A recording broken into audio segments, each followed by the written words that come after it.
So I'd now like to call the March 13th, 2023 Parks and Recreation Advisory Board meeting to order. Can we please start with the roll call? Aaron Angel. Here. Scott Conlon. Here. Thomas David. Here. Paige Lewis. Sam Libby. Here. Nicholas Novella. Here. Dan Olson. Here. Council Liaison Tim Waters. Here. Great, we have a quorum. All right, so let's move on to the approval of the agenda from the packet. Does anyone have any questions or requested changes to the agenda? If not, can I get a motion to approve the agenda? I move to approve the agenda. Second. That's great. Moving on to the approval of the previous month's minutes. So does anyone have any questions or requested changes to the previous month's minutes? No? Oh. Yeah, I have. Yeah? I'll find it quick. It was toward the end.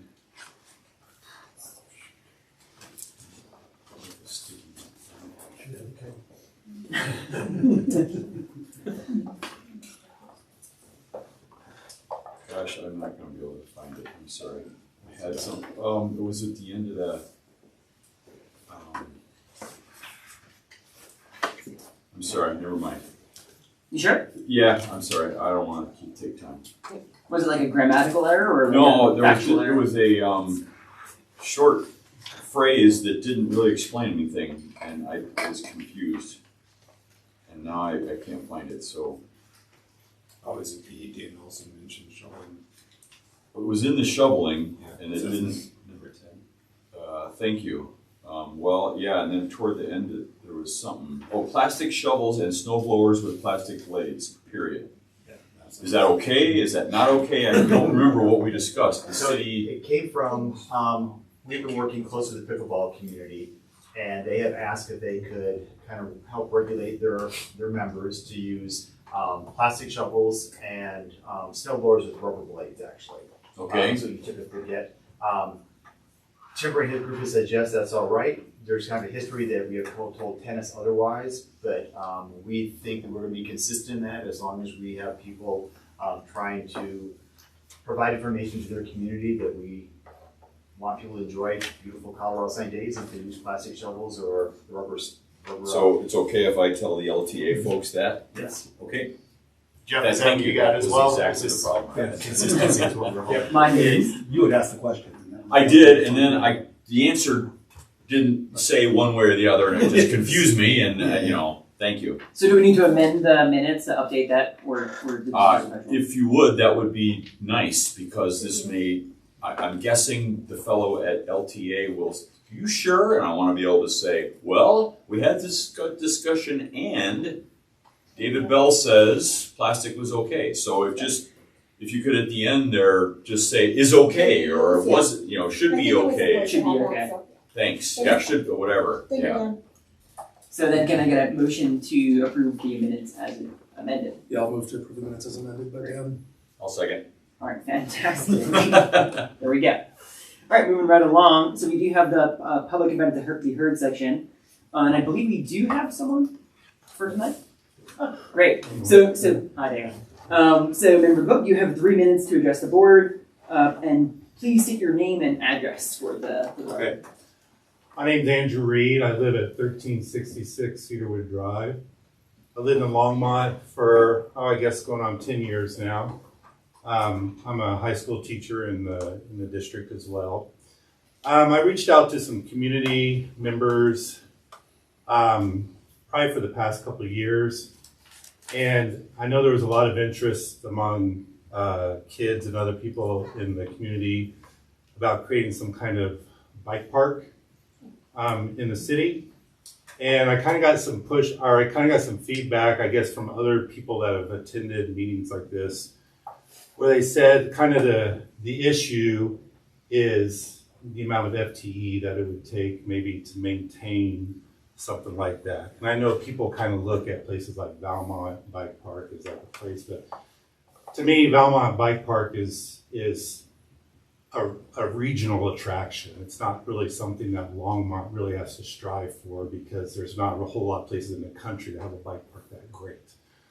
And so like people in the community kind of said, well, you know, that's kind of the pushback the city's given. It's like, well, it would take a lot of FTE to kind of maintain it. So I'd like to maybe propose an idea to explore a solution here. Because I know there's some funding that's coming up, or the city's trying to get some funding or something for developments in the parks and stuff coming up. So I would like to propose that the city explore the idea of what's called a pump track for the city. And so I don't know if you may be aware or not, but most of the surrounding communities have developed them or have started to develop them. The latest one is Firestone. They're actually developing a bike park that has a pump track in it. Berthoud has recently created their plans as well. I'm just going to print these off for you. You can kind of pass those around. I kind of showed you what the community, what they look like and what they've been designed. Valmont obviously has one. Erie created one within the last year or two. So even places like small little places like Berthoud have started to develop them. An asphalt or concrete pump track like you see here, to me, seems to be a good solution because the benefit of it is that they're low maintenance. So they're not like dirt jumps where you have to have people come in and constantly maintain the dirt and keep them built up and keep them clean and everything like that. They last longer. These kind of pump tracks last longer, and they're more inclusive. So it's not dirt for just bikes. It's for skateboards. It's for scooters. Basically anything on wheels. They say they're even designed for people in wheelchairs that can benefit from them as well. So I think something like exploring an idea like this, I think would, for those people, and I know there were some kids in the past that kind of created their own little dirt jumps in a place that was maybe not allowed, and there was kind of some people wanting to see the city do something about that. To me, this would be a good solution to kind of explore an idea like this. Great. And like I said, there's lots of other communities around that have already developed them or already are in the plans of developing. So you could look to any of the surrounding communities to kind of see what they've done. Great. Thank you so much for bringing this to this is news to me. I've never heard of this myself, but certainly worth talking more about in the capital improvements project part of the agenda, I think, unless there's any initial reactions. That No, I'll just real quick. I'm David Bell, Director of Park Natural Resources. I'll just give you a quick little kind of, since you showed up and took the time. Right now, staff, you talked about the ability to maintain. Right now, we're also in a phase of having staff to build and develop parks. So council and city managers have made that a priority. So we actually now in the process of getting some new help to help us push projects through. So we'll see in our presentation that Steve will give that we are pretty much lined out for the next 5 years and have projects we have going. The positive is that some of those projects, and Steve can kick me in the table here, those projects have potential to have some community involvement on what some of those elements may be. So the big picture is 5 to 7 years out, our CIP is probably pretty well laid out as far as projects we can take on. But a little window of hope in there is that we definitely have some opportunities in these parks coming up that we could probably reach out. We will be reaching out to the community for some, and we have potential for some others. Steve, you want to? Yeah, I would just add that I've heard over the decades about bike skills, like cyclocross. Everyone has their own favorite way to ride a bicycle. And we did build a bike skills area at Dickens Farm Nature Area that some people hate.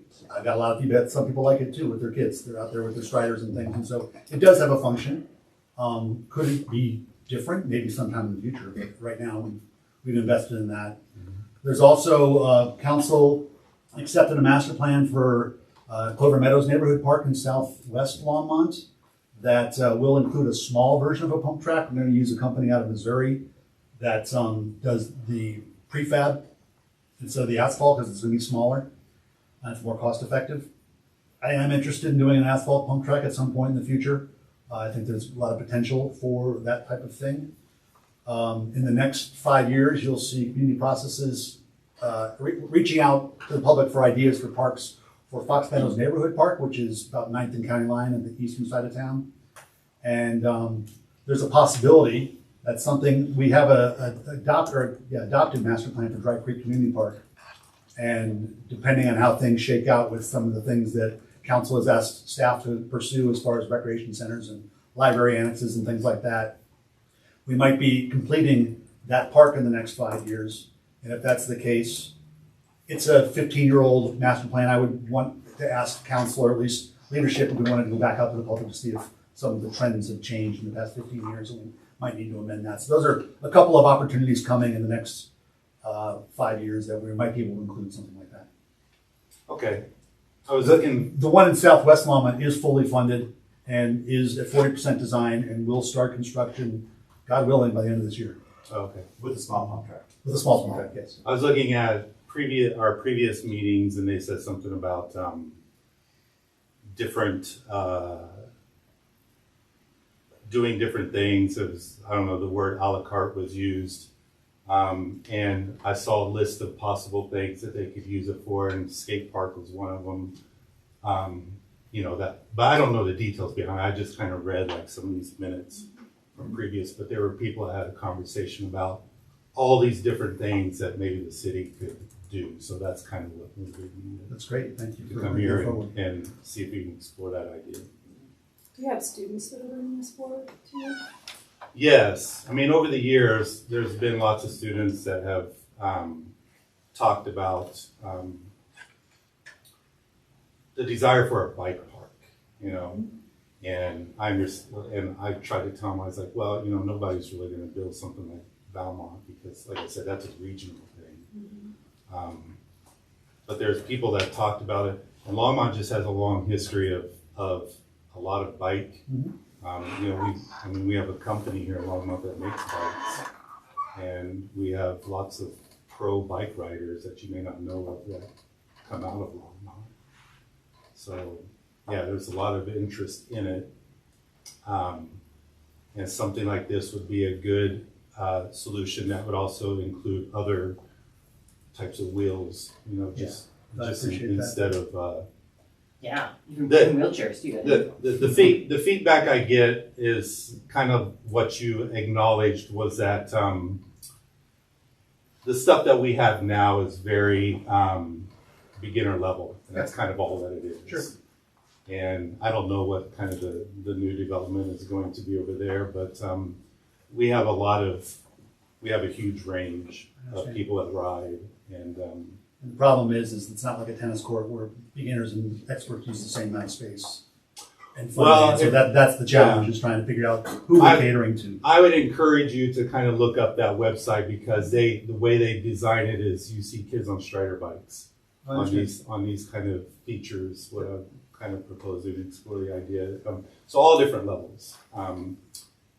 So yeah, I would just I guess my question is what would we need to do to instead of it just being me, what do we need to do to make it to make the community, to give the community more of a voice that maybe they're interested in this to do? I'm not quite sure if there's a process for that. I would just continue engaging in the public processes, coming to advisory board meetings, coming and talking to council. Those are methods that residents can use to try to influence how our work plan. We have I'll get to it here, but we have 30 or 40 projects that we're trying to juggle with a very small number of people. And so trying to prioritize is something that we often are doing on an annual basis. Right now, the direction is to work on these 8 projects over the next 5 years that we've identified. And there are possible opportunities for a bike park in 1 or 2 of those, but we'll just have to see. Beyond that, we can't just sort of drop what we're doing and say we're gonna go Right. like that. That would be what council's directed us to do. I also have one more question that's unrelated, but since I live out on, kind of there by Union, I tried to go back and look at the conversation, but I haven't seen it. Is there any kind of progress for that path linking Union to Sandstone? Yeah, we're at design, about 90%. Oh, We hope okay. to go to start construction by late summer. Late summer. Yeah. Okay. About a year-long project. Because last time I looked it up, it said like construction 2022. We've had a lot I'll of- just throw out there too, so people at the table, it's so hard to have to say this over and over, but 2013 flood, that trail was gonna go under 119. The state has changed all the floodplains, so stuff that was out there that was the most logical, straightest way to go, now has to be all redesigned with new, so it really turned into a new project after that. Thank you so much for, Okay. for sharing. And if you do stick around, we're gonna be going through those CIP projects as with Steve's topic. I would like to stick around. It is my wife's birthday. Oh, well. I have some cake for I her. was gonna say. No, that's why I didn't take a piece, because I got her cake that I have to eat, so I appreciate that. All right, thank you. Okay, thank you. Thank you. Hi, Paige. Hi. We're just finished public event, or do you want to stop by More. over to? We have one more. Oh, we do. Oh, fantastic! I almost skipped over you. My name is Brett Sloan. I live at 2307 Tyrenian Drive here in Longmont. I represent the pickleball community. And been working for quite some time with David and Jeff, trying to support our club here in town. And they've done some heroic things to help us get started, to increase the number of available courts. As you guys may know, there are 6 permanent courts at Hove Acres Park. That park was converted from tennis to pickleball, I don't know, maybe 6 or 7 years ago. And the pickleball community helped by granting almost $10,000 to the city to help them pay for that. We have an opportunity maybe to do a similar thing at Clark Centennial Park. There are 2 tennis courts there that could be converted to 6 pickleball courts in the same way that Hover was converted some time ago. The opportunity is really one to save a little money.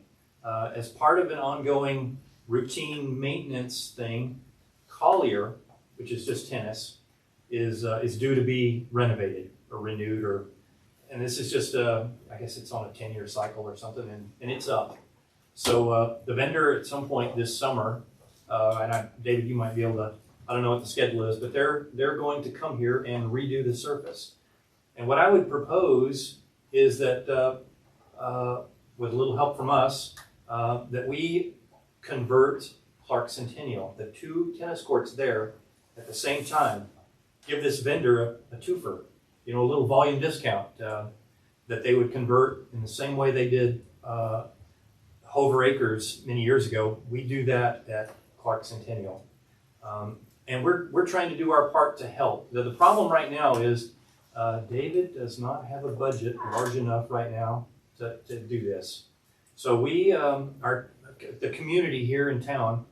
We're fundraising, and we've told David that we'll contribute $20,000 to this effort to get this done. But I am a little concerned, just looking ahead. What is he going to have to do to really make this happen? I'm not sure 20 is going to be enough ultimately to do this. So I come here to you guys who have the ability to influence the budget, that you fully fund David. Give him a little extra money. We're going to need it to really pull this off.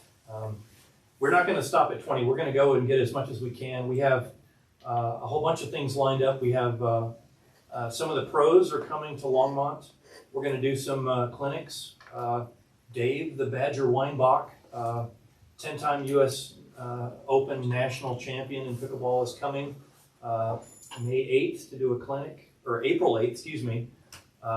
We've got Scott Moore coming May 22nd. We're going to do another clinic to try to, just cobble together money so that we can get these courts converted.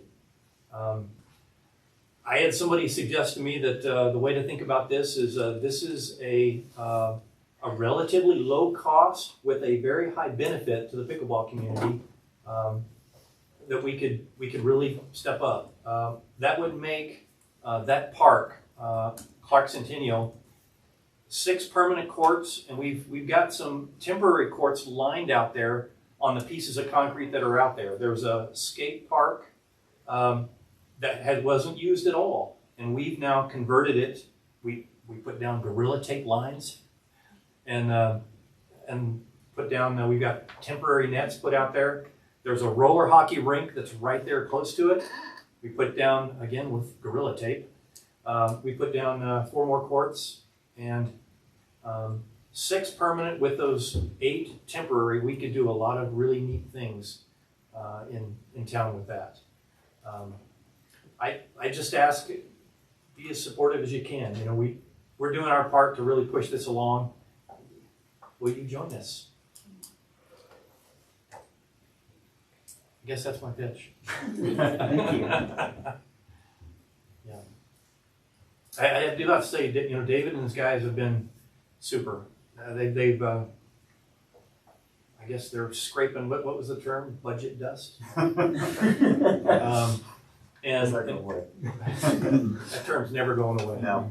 And just so do you mind if I just give No, please. The board has a little bit better understanding? You know, we have been working with this group, and they have shown a commitment to try to help us leverage funds. So we really are pulling projects and contract dollars and fertilizer dollars, and we're working to make this happen. So with them bringing dollars in, it's going to help us really reset that a little bit too, because to make this happen, we really are having to push somewhere around those little bit of fungible dollars that we have to try to make this happen. Steve is also including an extra court over at his 2 extra courts over at Gallo, and then in the kind of projects we're pushing through with council's direction, Harold's direction, really is doing some additional pickleball courts to complement the tennis courts at Quail. So longer term though. The one thing I would remember is be careful using the term permanent. Clark Park is up for a full park renewal sometime in 2027 or 28. And like the roller hockey court will likely be scraped with that project sort of thing because it doesn't get used. The trend has gone away. It was from the 90s. Oh, We look at the entire it's park. being used now. Right. We've got it busy right now. Not that we would displace pickleball, it might look a little bit differently. So just when you're thinking permanency, we do update our parks on Yeah. a Well, typical basis. we just got gorilla tape on the roller hockey rink, right, and Yeah. temporary net. So We'll make it better if anything. Put it that way. I'm all for What it. is surfacing costs for 6 courts? I'm going from memory. I think Timber said it was like 10,000 a tennis court. I think it's more than that. He's got numbers back and kind of lower budgets on It's so the water. ridiculous numbers, but It I've is. seen, Yes. it's like one company owns all the paint. We actually found 2 now, and just to probably update for the pickleball community, and this is that we got one group that's willing to come in and do a full resurface of the tennis courts areas, but on the skate park and the roller hockey, because we are not going to turn those into strictly pickleball, because we do know there are people that still use skate parks, not skate parks, but roller hockey. So those would be painted lines with temporary nets. So the one company wouldn't do the partial, and the other one said that those was just too high for the full conversion. So we will have, I think it's Sport Courts of the Rockies and Reiner coming in to do those conversions. Great. All right, I'm gonna check again. No other public to be heard? This time for Oh, there is. Fantastic. Ethan, 930 Button Rock. Do y'all remember the climate action recommendations report that was approved in 2020? Your board critiqued that report for lacking consideration of nature-based solutions such as tree planting. And last year, Longmont only planted 226 trees, which is below the average urban tree replacement rate. So I wanted to ask you all to evaluate the feasibility of planting more trees in Longmont. If there is indeed a climate emergency, then it's hard to understand why the city is not planting more trees and not prioritizing that. So I published a letter in the Longmont Leader last week, and it sort of outlines a very broad overview of vision for planting more trees. So it'd be great if y'all would just evaluate the feasibility of that and whether it's possible to plant more trees in Longmont. I have a letter if you want to pass it around. Oh, great, Oh, thank you. great. Be helpful. I think And the link there, it is correct the way it's spelled there with only one T, which is a typo, but that's the way that it is. You pass it Appreciate on. that. Yeah, of course.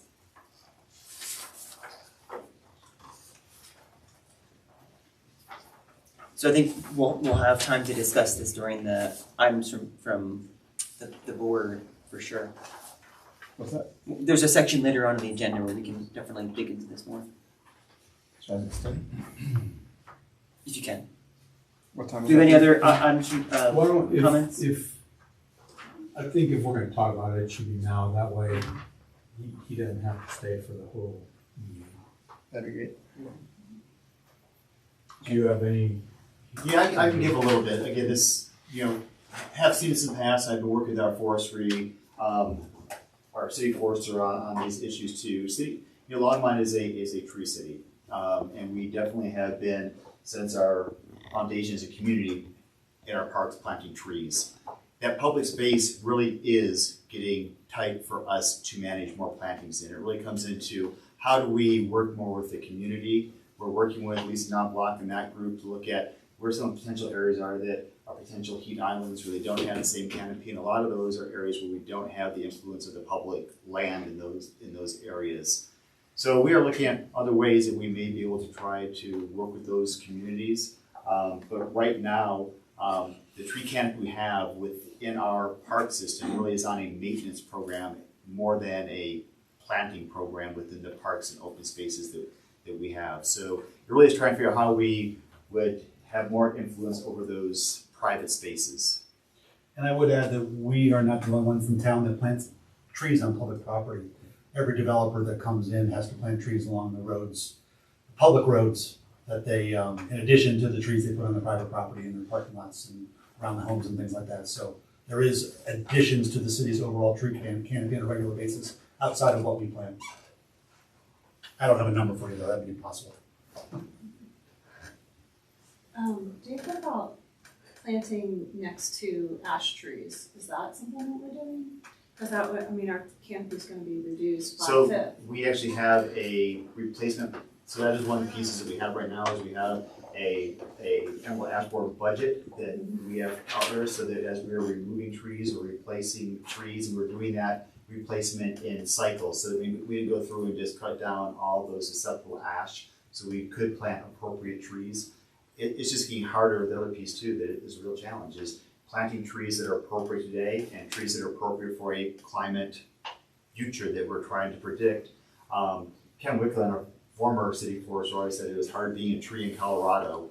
And it gets harder every year as we try to do this. But we have a forestry group that's absolutely committed to maintaining our forest canopy as it is, replacing those trees that go away, and working with our sustainability group to see if there's opportunities.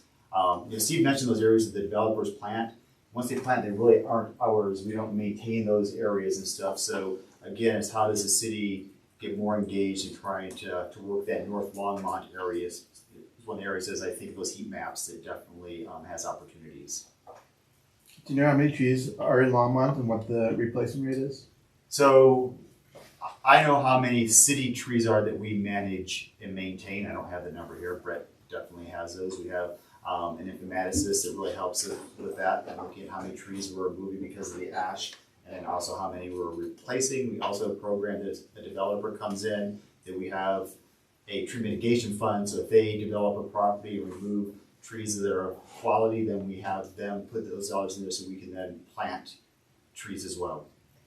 But I actually, when I saw, I think it may have been your letter about a week ago, I did ask Brett to draft a response to this, so hopefully have something here. So I have your information, so I can have you back to you as well. The city website says the City of Longmont Forestry Services cares for over 21,000 publicly owned trees. If you go to the website, it talks about their maintenance standards and things like that, so you might be able to get some more information there. There's also the issue of tree equity, which I covered in the letter, which is the issue that some neighborhoods don't have many trees, and other neighborhoods have lots of trees, so that'd be one thing to consider in placement of trees, to put them in neighborhoods that don't have any trees. Again, I appreciate it too, that's what I said, that's what that shows up, and so that mapping that Lisa's doing is where those areas are. The problem is it just becomes, how do we work with those communities, we don't have those public spaces there. One of the things we do have is the arbitrary tree sale, where we give trees at discounted cost to our community, hoping that people can put them into their community. We're doing work with individuals that may not have the resources to pick up, so we're delivering trees and even helping with planting in some of those areas. Today, the lottery was ran today. Tree sale. What about tree plenish? That's free trees. That's free trees with free planting, not $200 trees, it's free trees. I mean, I don't know where you- Centaurus High School planted 500 trees last year in my high school, so that's all I know. You know, Who we bought can- the trees? Everybody, they bought them. They were like they were sliding scale, but they're like $5 to $15 for nice trees. And then kids like from Fairview, Centaurus, they just went out and planted them all. Like It really, there's, so it's more equity than a $200 tree. Yeah. right, there's also a piece in there that is our forestry group looks at that. There's some, I'll just be honest, there's some feel-good pieces with that, but those trees need irrigation, they need maintained, it needs, for us, that's gonna be drip irrigation. Trees don't grow in Colorado unless they're got their feet wet in a ditch or a creek. Yeah. So it takes that, so the survival rate of those trees is often very, very low. So it really is trying to get, again, the right tree in the right place with the right irrigation system. I know you understand this, so it's a little more complicated just going and planting trees. So that's the Yeah. thing that we're working on long term, though, is how we try to hit some of this equity piece. I think for sure is what we're looking at. Thanks. Any other comments on this topic?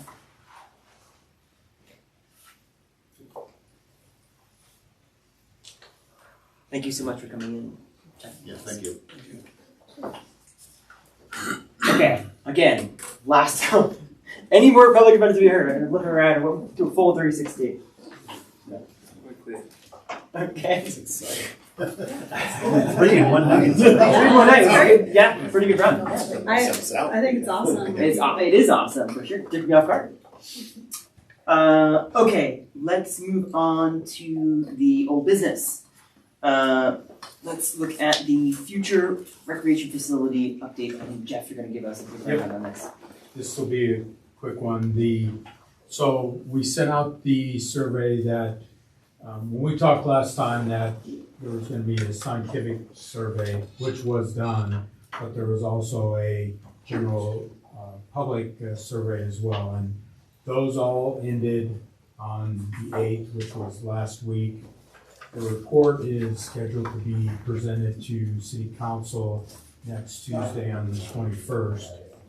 At that meeting, we believe council will give, and help me if I'm wrong here, us more direction on moving forward with all the projects, some of the projects, or none of the projects. And based on that direction, we have requested that Assistant City Managers Joni Marsh and Sandy Cedar, and as well as Becky Doyle, come and speak with you about what the role can be for PRAB as we move forward.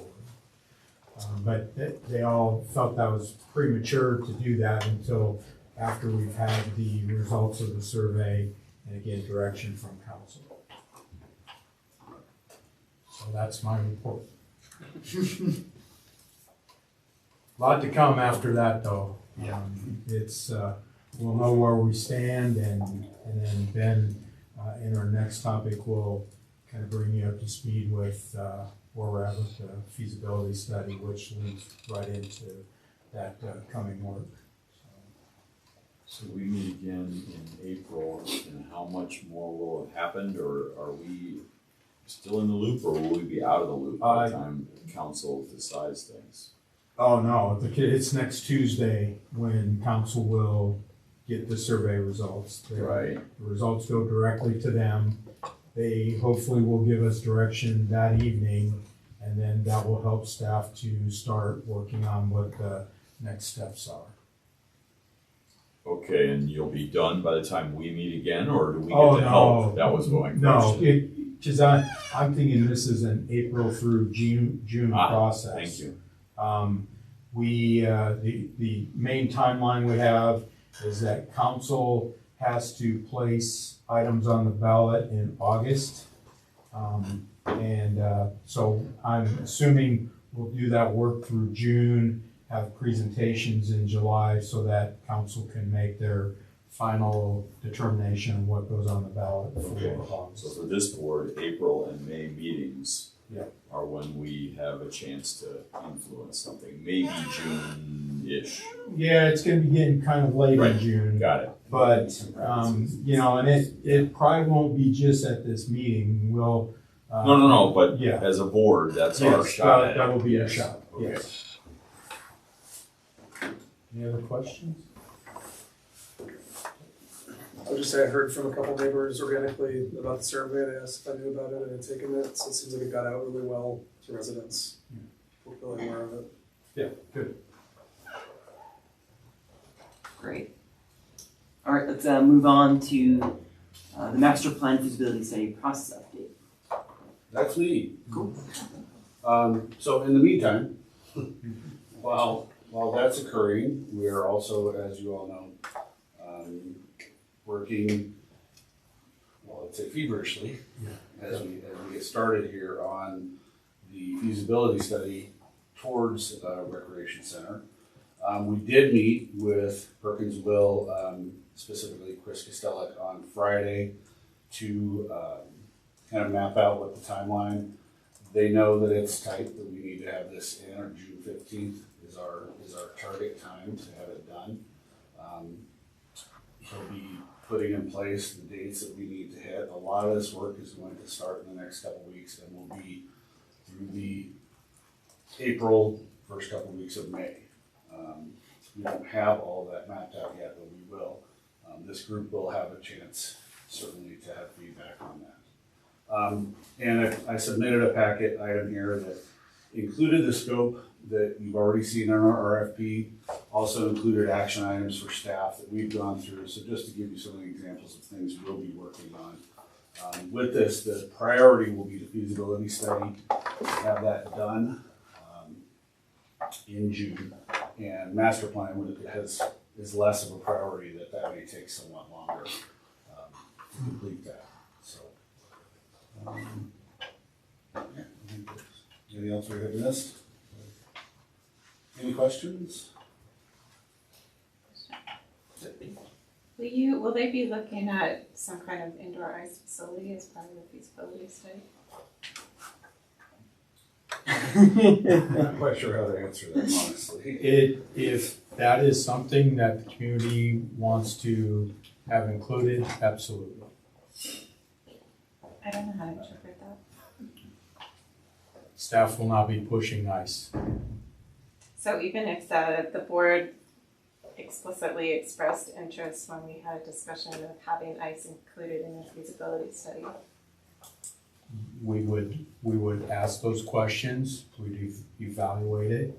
I'm not gonna say no, but there are other things that I can't really talk about with an ice rink in Longmont, that if that group moved forward with the ice rink, I would say that the city of Longmont would not need to build an ice rink. right, but wouldn't it still make sense to assess it in feasibility? I mean, just as a piece of a potential, No, you don't think so? no, just simply because if again, that group would choose to do it, there would be no reason for us to evaluate it. But that's an if they choose to do it, right? We don't know.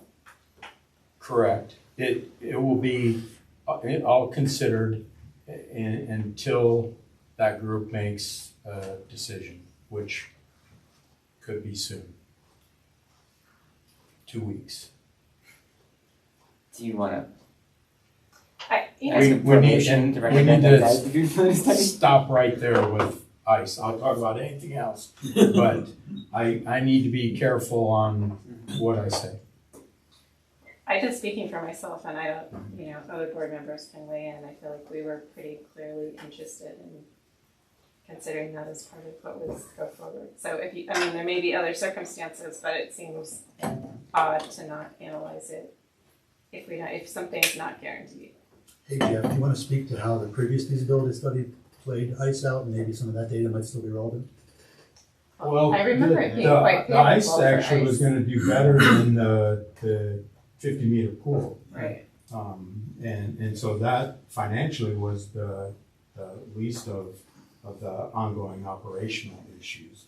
Again, we'll look into it, Paige, but again, if someone else is gonna build ice, it makes no sense that we build ice as well and both be unsuccessful.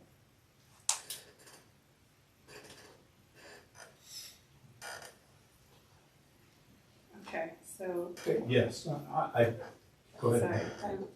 So, in 2 weeks we'll know, but then it would be too late to be in a feasibility study, question mark? Or would that, if they decide not, I get why you don't wanna say, if we said, oh, the city's thinking about building ice, then that group might do that, might go, oh, well, we don't need to do it because the city's gonna do it. So I get that. But if they decide, oh, no, we just can't do it, then could we put it in the feasibility study after that? Yes, yes. Okay, sounds better. Awesome. Scott, sorry. Yeah, I was just gonna say, let me just put a note to bring this up in April.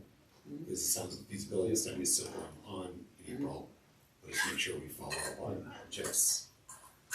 And I'm not trying to be negative about ice. No, I am 100%. trying to be hopeful Protective that of- this other group does ice, which means our resources for the city can be put into other things.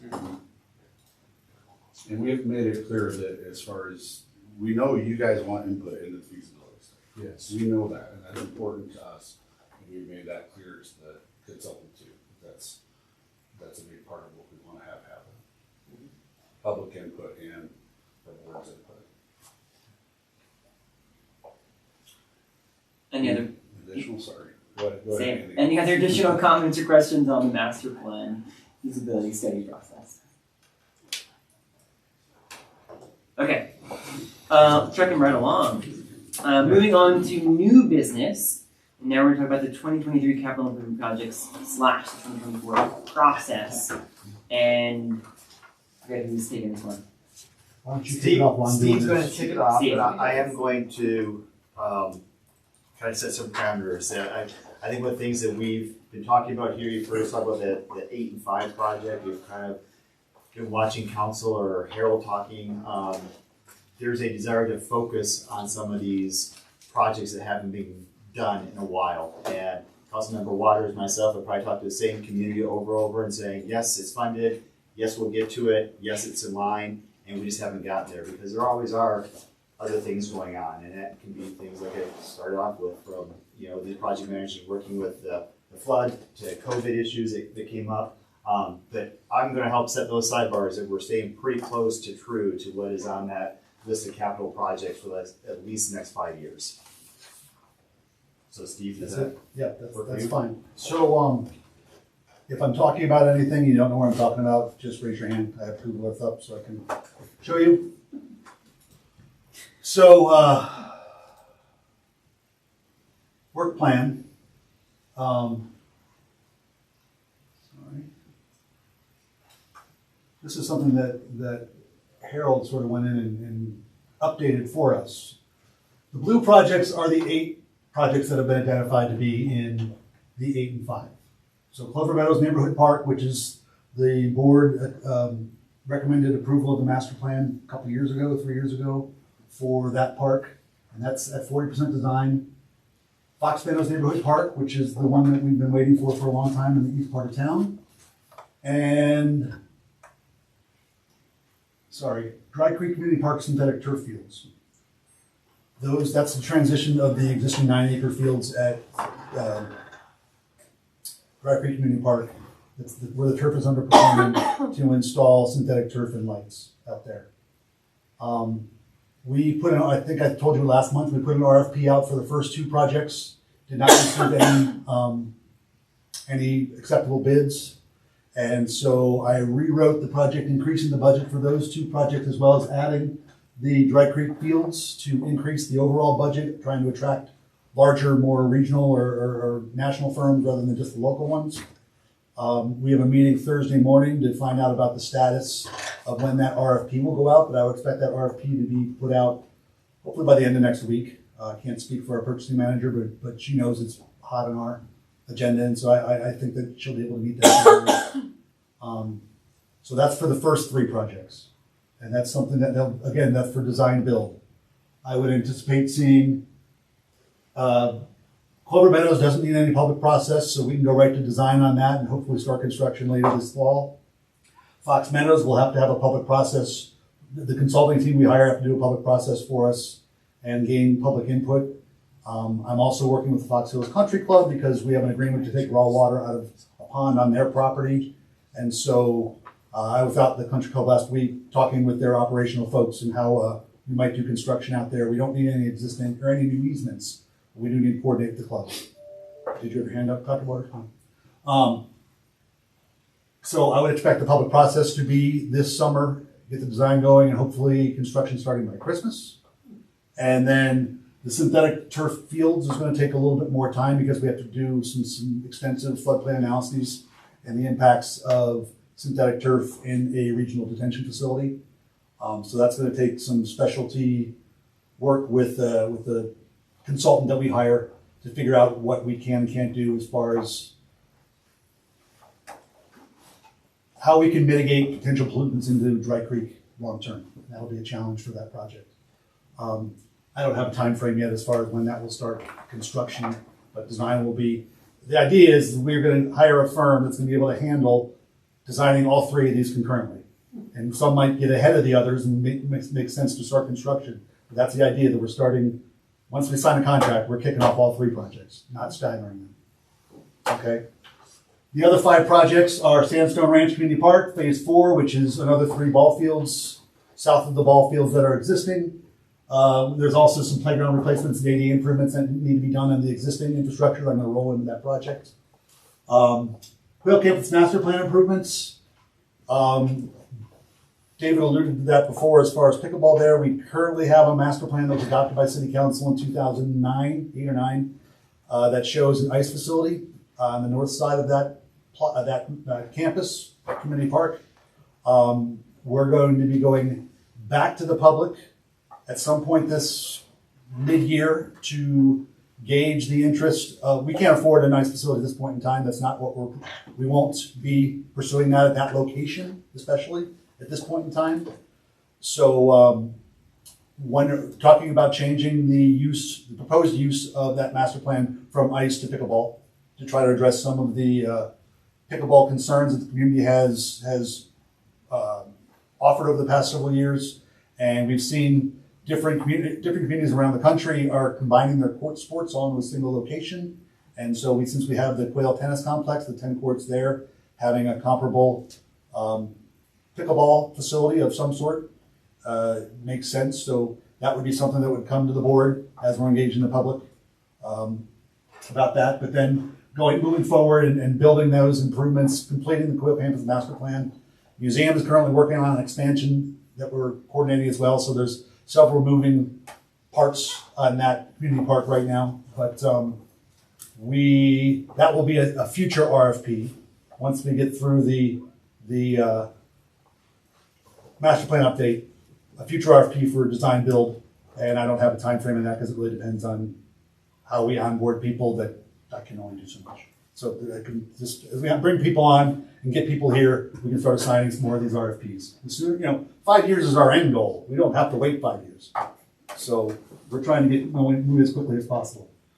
Dry Creek Community Park Phase 2, you would have seen that in the survey. If you took the survey for the potential recreation culture tax. That is also a project that we're trying to get in Project 8.5 outside of the master plan shows a recreation center and an outdoor pool. That would not be included in Phase 2 but the balance of the project would be including a couple ball fields. Right now, the master plan says a couple ball fields, outdoor handball, racquetball, a maintenance facility, a sledding hill, realigning Dry Creek to, it's very braided to make it a more healthy creek, and then bring people down into the water seasonally to interact with water. That was something the community really wanted back when we did the master plan. As I mentioned, it's a 15-year-old master plan. The question to leadership and council will be, do we need to re-engage the public to see if some of those things we thought back in 2008 were still what the community wants. And so I would support that. A quick public meeting might not be a bad thing, but we'll talk about that. But again, that's not out right now. That's future. St. Fran Greenway Phase 12, which is the extension from Golden Ponds west underneath Airport Road, connecting towards Pella Ponds and the Boulder County properties.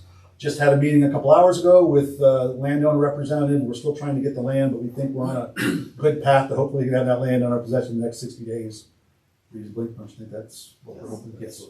And so we'll have that land. Again, don't have a time frame as far as when that will be put out for RFP. We do also have 40% design for that project as well.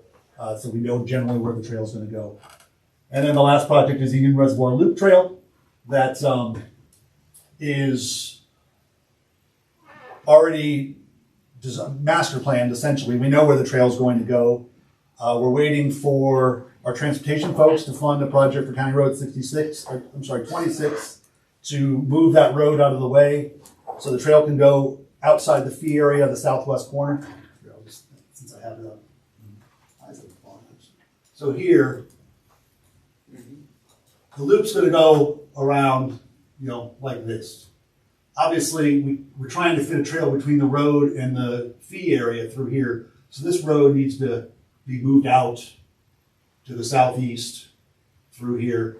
It's in the work plan for our engineering folks. It hadn't been a funded priority, but because this project is being included in the 8.5, we've asked them to show that funded in this current CIP. I don't know where they're going to show that as funded, so that project will sort of impact the timing of the Union Loop Trail. But we are working with our engineering folks to try to move that project forward so we can complete the whole loop trail.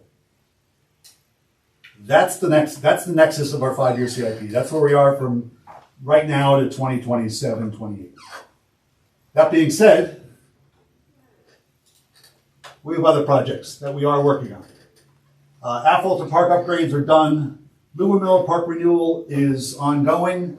If you drive out there, you'll notice that my contractor has started back up again. They've been delayed by weather and things. Playground equipment going in later this week. Lights are up, although not working because we don't have a switchboard yet because we're waiting for that. But they're switch gear. So anyway, that we're targeting end of May for completion of this project. And I believe that Carmen, whomever, is planning a grand opening for August. So we'll let you know if and when that gets done. Spangler Park, our new project manager, Stephanie Cooper, who might come to next month's meeting, but we hired her to replace Kathy, and she just started last week. She's going to take that on and start getting that construction going here because the plans are already done by Kathy before she left. Master plan update is on hold. These bridges are TBD. They need to be done. We're not sure who's going to do them. It depends.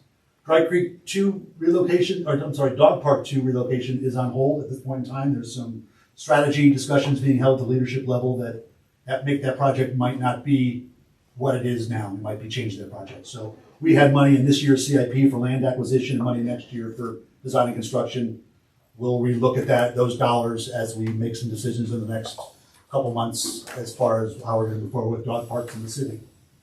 The restroom, I'll have quotes by the end of the month from contractors to get that done. You'll see construction starting out there this summer. The restroom at Kensington Park. Gallo, again, as I mentioned, 100% drawings are expected to be by April 10th. I would like to see construction starting around Memorial Day out there. I've had a lot of really good luck in the past week or so with some gas lines. The gas company is being very helpful in relocating gas lines that were going to be adversely impact the construction of the park. What was the date again, Steve? Repeat the construction by... For Nino Gallo? Yeah. Starting construction hopefully by Memorial Day. That's the plan. Again, we put things out for bid. If we don't get good bidders, that delays things for months. I can't control that. But I'll have the project out and ready to go by then. Spring Gulch 2 Phase 3 as mentioned, they're gonna be bidding that here this spring, summer, for construction. And, that's gonna be about a 12-month construction period. The biggest part of that is the railroad underpass, but our engineering staff has had a great conversations and coordination with the. Does everyone know where this is at? Yeah, oh, North Sandstone? yes, it's between Sandstone and Union. Just because we had someone talk about the other end of this, this is really. It's one that, it kind of ends in a concrete path right now. Okay. Yeah, it'll go from Sandstone, it'll go north where they're building the new Climbing Collective building, north underneath the railroad tracks and up to Union Reservoir Crossing, County Road 26. And then RSVP is ongoing at this point in time. And same thing for phase 13 is, outside of Project 8.5. I'm working on the ones that I talked about, Gallo, Lou Miller, some of the others. Danielle is working on the same thing, phase 13, and she's almost I think by the end of this month, she's at 60% design. So she's making good progress on that. And it's been a challenge for her. There's a lot of challenges. And 12 is west, like you said, 13 is east. 13 is from Sandstone Ranch to St. Vrain State Park. We were originally planning to go underneath the highway at the St. Vrain. Because David mentioned floodplains changed, CDOT would not allow us to do that, so now we're building a separate pedestrian underpass just for the trail users to connect in. And it'll connect in sort of to the southwest corner of St. Vrain State Park. 5.5 right there where that light is at, but again, now we have another HOA and private property owner, so it's more negotiation. Yeah, we'll be doing underpass in here and then bringing the trail along this north side of the state park, connecting to the trail right here.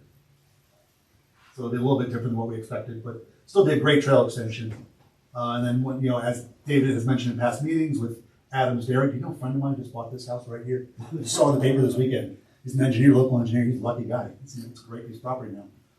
But yeah, the trail connecting St. Vrain State Park from this northwest corner up back into Union would be a future project. In fact, less than future. Yeah, we just through Chip and Steve may be able to tell us that there's a transportation tax that comes out regionally. We have Phil Greenwald, who works on pulling this together. He just got us almost $2 million to help with a project going from Union Reservoir out to the state park there. So this is where Steve talked about we're coming out here with our property. This all is state park, and then Phil has $2 million. He actually had a design done, and it's like 7.5 to do this. So right now we have a 10% match on that. So it's some pretty good leveraging of our funds to make that happen.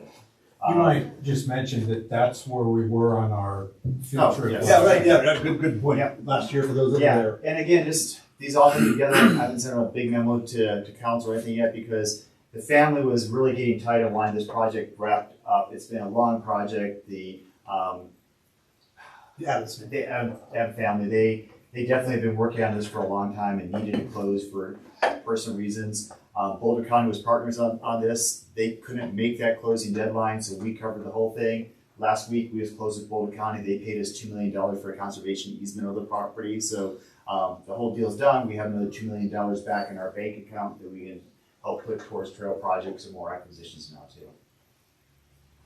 On the phase 13 alignment, I figured out the landfill side of it. When we did the field trip, there was no question about that whole side. It looks like it's going to be up here on top of the landfill. Yeah, behind these businesses. Okay. That's the most effective route that they and then sort of bridge over. So there's a bridge here, and then we come underneath the highway somewhere around here. I don't think it's right at the light. There's a new self-storage facility right there. That's again, the self-storage folks are working very well with us. They're giving some easements. The people who have that big communication tower will not talk with us, so we're having to do some creative bridges because there's just enough drop. We're gonna have to make a bridge there just because they will not return phone call.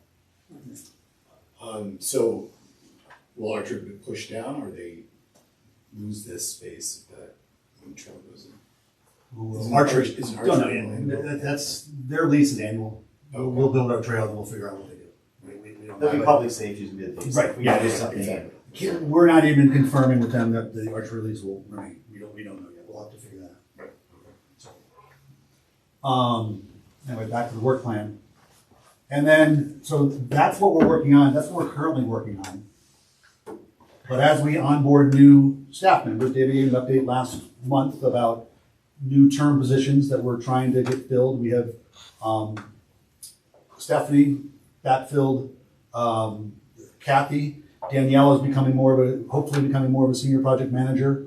And we hope to hire a manager of the project managers. That's something David's trying to fill, so we don't drive him crazy, we drive somebody else crazy, and then they can talk to him. So hopefully we'll get those applications for the 2-term positions as well as that manager in the next couple, 3 weeks, get that out for. So yeah, that's all, just to get an update for this group, Harold has signed up on all 3 of those positions now, so now it is just working through HR, get those out there. So really for this group, that a lot of times it's just been Steve, especially after Kathy leaving, we'll have a full complement plus 3 additional positions, 2 a term to kind of line up with these, and then a manager for that group. So I think it'd be great for the community to be able to get some of those dollars that have been sitting there out and turn them into actual physical. And that's the only way 8 to 5 works, because I can't do building projects in 5 Exactly. hours. It doesn't work. But there is also, obviously, future projects. These are projects that we've identified that PRAB has in your purview. If you want us to try to prioritize some of these, put it this way, with 4, 5 project managers, we're going to be able likely to handle Project 8.5 as well as some ancillary project every year. We still need to do park renewals. Our infrastructure doesn't go away, so that program will continue to be. We met last week and are working with finance, I think tomorrow, next day. But we met last week, and it's looking like the next park renewals are going to be, based on need, is Thompson Park, Shelters and Playground, Roosevelt Playground, and Hover Park in general. Those are the next 3 and then we have 3 trail segments also that we want to try to address. So that's where we'll be doing that work as well, but there might be some opportunities for some other projects. We have to look at that, and if we show it as unfunded in 2027, maybe we can figure out if we have the bandwidth and then show it funded next year. We'll have to strategize how we approach council about that, but they have been very clear they want us to focus on these 8 projects. And I think if you see right now with Steve doing his 8 and 5, those 3 projects he has, he's still doing Gallo, which is outside of that. He's doing so.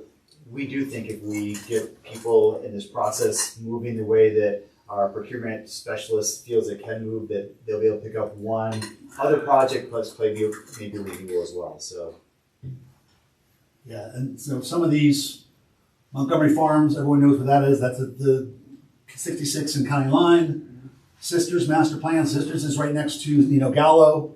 We don't have a master plan for that. Can you show them the maps? Sure. I think that helps. Yeah, okay, sorry. Let's see. Montgomery is this whole big thing here. That's a future community park down roughly to the power lines, and this is future nature area, open space style land. Sisters is, let's see how over here. Here is Gallo. This is Sisters. It's a 70-acre parcel that we own that will be future community park. This one's going to be a challenge because in order for this park to work, transportation is going to need to fund Martin Street coming down through here and Pike Road coming over to here to make that transportation pattern. That's not a priority for them. In our transportation system, it's not serving much of anybody. We're going to have to relook at that internally before we really jump on that project, because I don't know when a road that just abuts a park and open space is going to become a priority for our transportation system. So we'll have to have those conversations. Yes, Paige.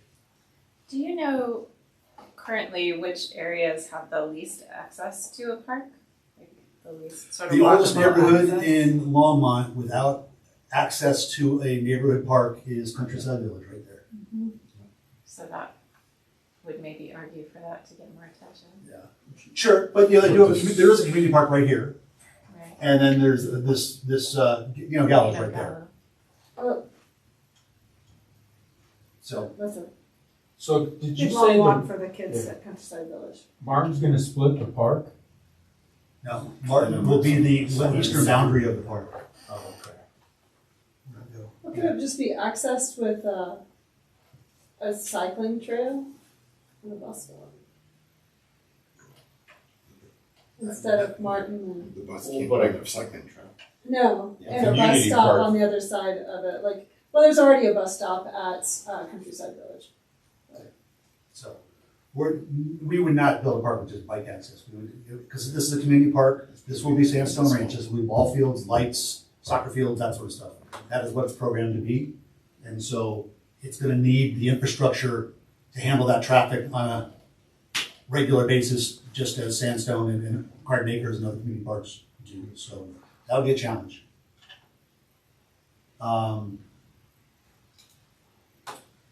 Completion of Quail Campus, I mentioned that one, Garden Acres master plan, that one's, there's still another phase of Garden Acres in the southwest corner, splash pad and another playground. I don't see that one coming up anytime real soon because we just renewed it 5 years ago and people are pretty happy with it as is. Lanyon Park is a master plan that we haven't put any improvements towards. Same with, Spangler has some improvements that the master plan that we haven't done anything with. I'd say those last two are kind of been piecemeal, so there's never been like a feel of completion for those neighborhoods. Right, those parks were built 30 years ago, 40, 50 years ago, actually, because not definitely more than 30, probably closer to 40, 50. And so in the past decade or so, park development staff, not me, went to these neighborhoods and engaged them. And so what would you like to see this park build out look like? We did that, but we don't have any funding we haven't assigned any dollars toward that, but we do know what the community vision was at that time. What people 30 years ago wanted to. No, this was done more recently. Oh, okay. Yeah, this was done more recently. Paula was doing this stuff later in her career. Oh, okay. And so I'm not as up to speed as far as what they look like, but I generally know. But this is where we need to balance park renewal, new projects, and updating existing projects. So it's just, this is why we're having this conversation. We want to hear from Brad. We want to hear what your priorities are so that can help us influence our planning. And this does not have to happen tonight. It still hit me next month and I'll have plenty of time to rearrange things. But we really would like to get your feedback on this as always. The AHI trail connection is the one in West Longmont. Right here. This is Dry Creek Community Park right here. There's a greenway trail. We would like to get an underpass underneath North 75th and connecting to the AHI. If you remember back in January, was it, when Danielle presented to the board the request from Boulder County, this was one of the requests, one of the long-term requests, connecting up to Recreation and Clover Basin Reservoir and down to Loggerman, so that's on our list, but again, not prioritized as of yet. Steve, what's AHI on AHI is a Boulder County open space, their name. that? Okay. I don't. To the west 75th there. Yes, yes. I don't even know what AHI stands for. I don't either. Yeah. It's always been the AHI open Owner of space. the property. Right, Yeah, right, It's a LLC. Clover Basin Reservoir, I talked about that. Same with AHI, connecting up to Clover Reservoir to the north. Trail connection to Terry Lake is really long term, but we were just talking about it last week. Oops. I think they call is it the Blue Sky Trail? That's the one that's there. Yeah. Yeah. If you've ever been out there, it's a Blue nice Sky. trail. It basically is a full section almost of that goes around Active Ag and stuff out there. So, Yeah, you can get around Loggerman too. It's a good. The open sky loop there. yes. Oh, yeah. It's beautiful. So Terry Lake, up here. No, No. That's it right there. Terry Lake's right there. Yes, thank you. It is the church, yeah. So fill me in, David. I'm going to tread into water territory here. Yeah. We own majority share of Terry Lake, and do we own? Boulder County and Longmont on the majority. And then we don't own the recreational rights yet, but we think we could get them if we wanted to. Okay. So we do, our long-term greenway plan does show connection up to Terry Lake. There's a future neighborhood park that's gonna be going up here when this neighborhood develops. And so that is on our list. We do have an easement secured. I don't know, a lot of years ago, right here to connect from the trail over to 287, thinking that as this develops, we'll have a side path along 287 and we can start looping. This is a challenge through here with this existing neighborhood and the church trying to thread a trail through there. So that's a backup. But county, this is county open space, I believe, right here. Yeah. And the county is on board with this vision of trying to get a trail up to Terry Lake, and whether we go around or not, who knows? We haven't done any study of that yet, but that is a long-term goal for us. Adams Dairy Trail, David alluded to. And then we have, Yeah, McCall Lake Management Plan. We have several water bodies. Dan Wolford and Danielle alluded to this before. We have several water bodies where we allow recreation, but we don't really have a management plan as far as what they're supposed to be doing. It's really, Danielle's working her way down the slope. She's starting at Button Rock and she's going to work her way down hopefully to McCall and figure out how these things go. But that's something that's been a gap that I think that the way David is envisioning the new open space and land management program, that could be something that would rise to the forefront over the coming years. McIntosh Lake sign plan limitation. There's a plan to put signs around McIntosh, which doesn't have a driver right now. West Range Neighborhood Park is the 10-acre park just west of Dry Creek Park, so right where that AHI underpass is at 75th. That's where, well, I can show you this.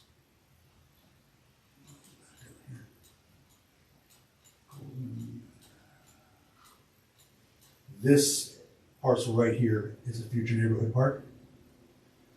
Just so you know, this parcel and the Dry Creek parcel, Jim Crick is working with some members of the public. We're going to be trying to trap and relocate all prairie dogs on that property this summer. There is an interest by a property owner in Pueblo to receive the prairie dogs, and so it's a good opportunity to relocate rather than euthanize, and so we are making an effort to, Jim's working with several people in the public to try to make that happen this summer. So you'll hear about that probably later this year. And then Omi is a property out west that probably hasn't developed. We have a 9-acre parcel of developing no nature area out there. It's just north of the river along County Line Road. So, again, though, that neighborhood, they don't have much out there. Oh, yeah, good That's a point. piece That's page Mill Village. that Mill Village doesn't have much connectivity to, I mean, there's stuff around, but the connectivity is just not there. So the only parcel we own is roughly here, this square. And there's no access to it at this point in time. There's no right of way. There's some sanitary sewer access easements through here that we could probably finagle to get people down through there. But it's tough to develop a park when you don't know what all of your adjacent development is going to look like grade-wise, things like that. So it would be a challenge, but it's a future project that we could certainly address if we wanted to, or directed to, I should say.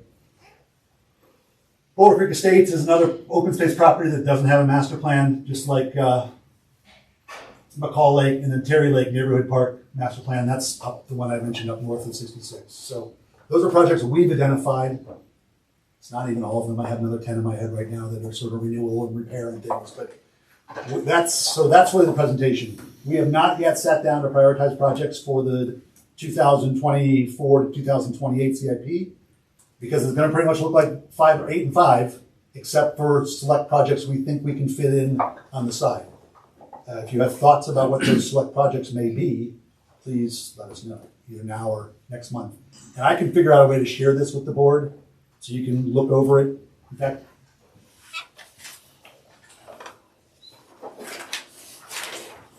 it doesn't have the other projects, but could you scan these and get them to the two sides in the board? That'd be good. And that, just know, those are living documents. They change on a monthly basis. They get updated. So if you see something on there, don't think it's set in stone. Things do change.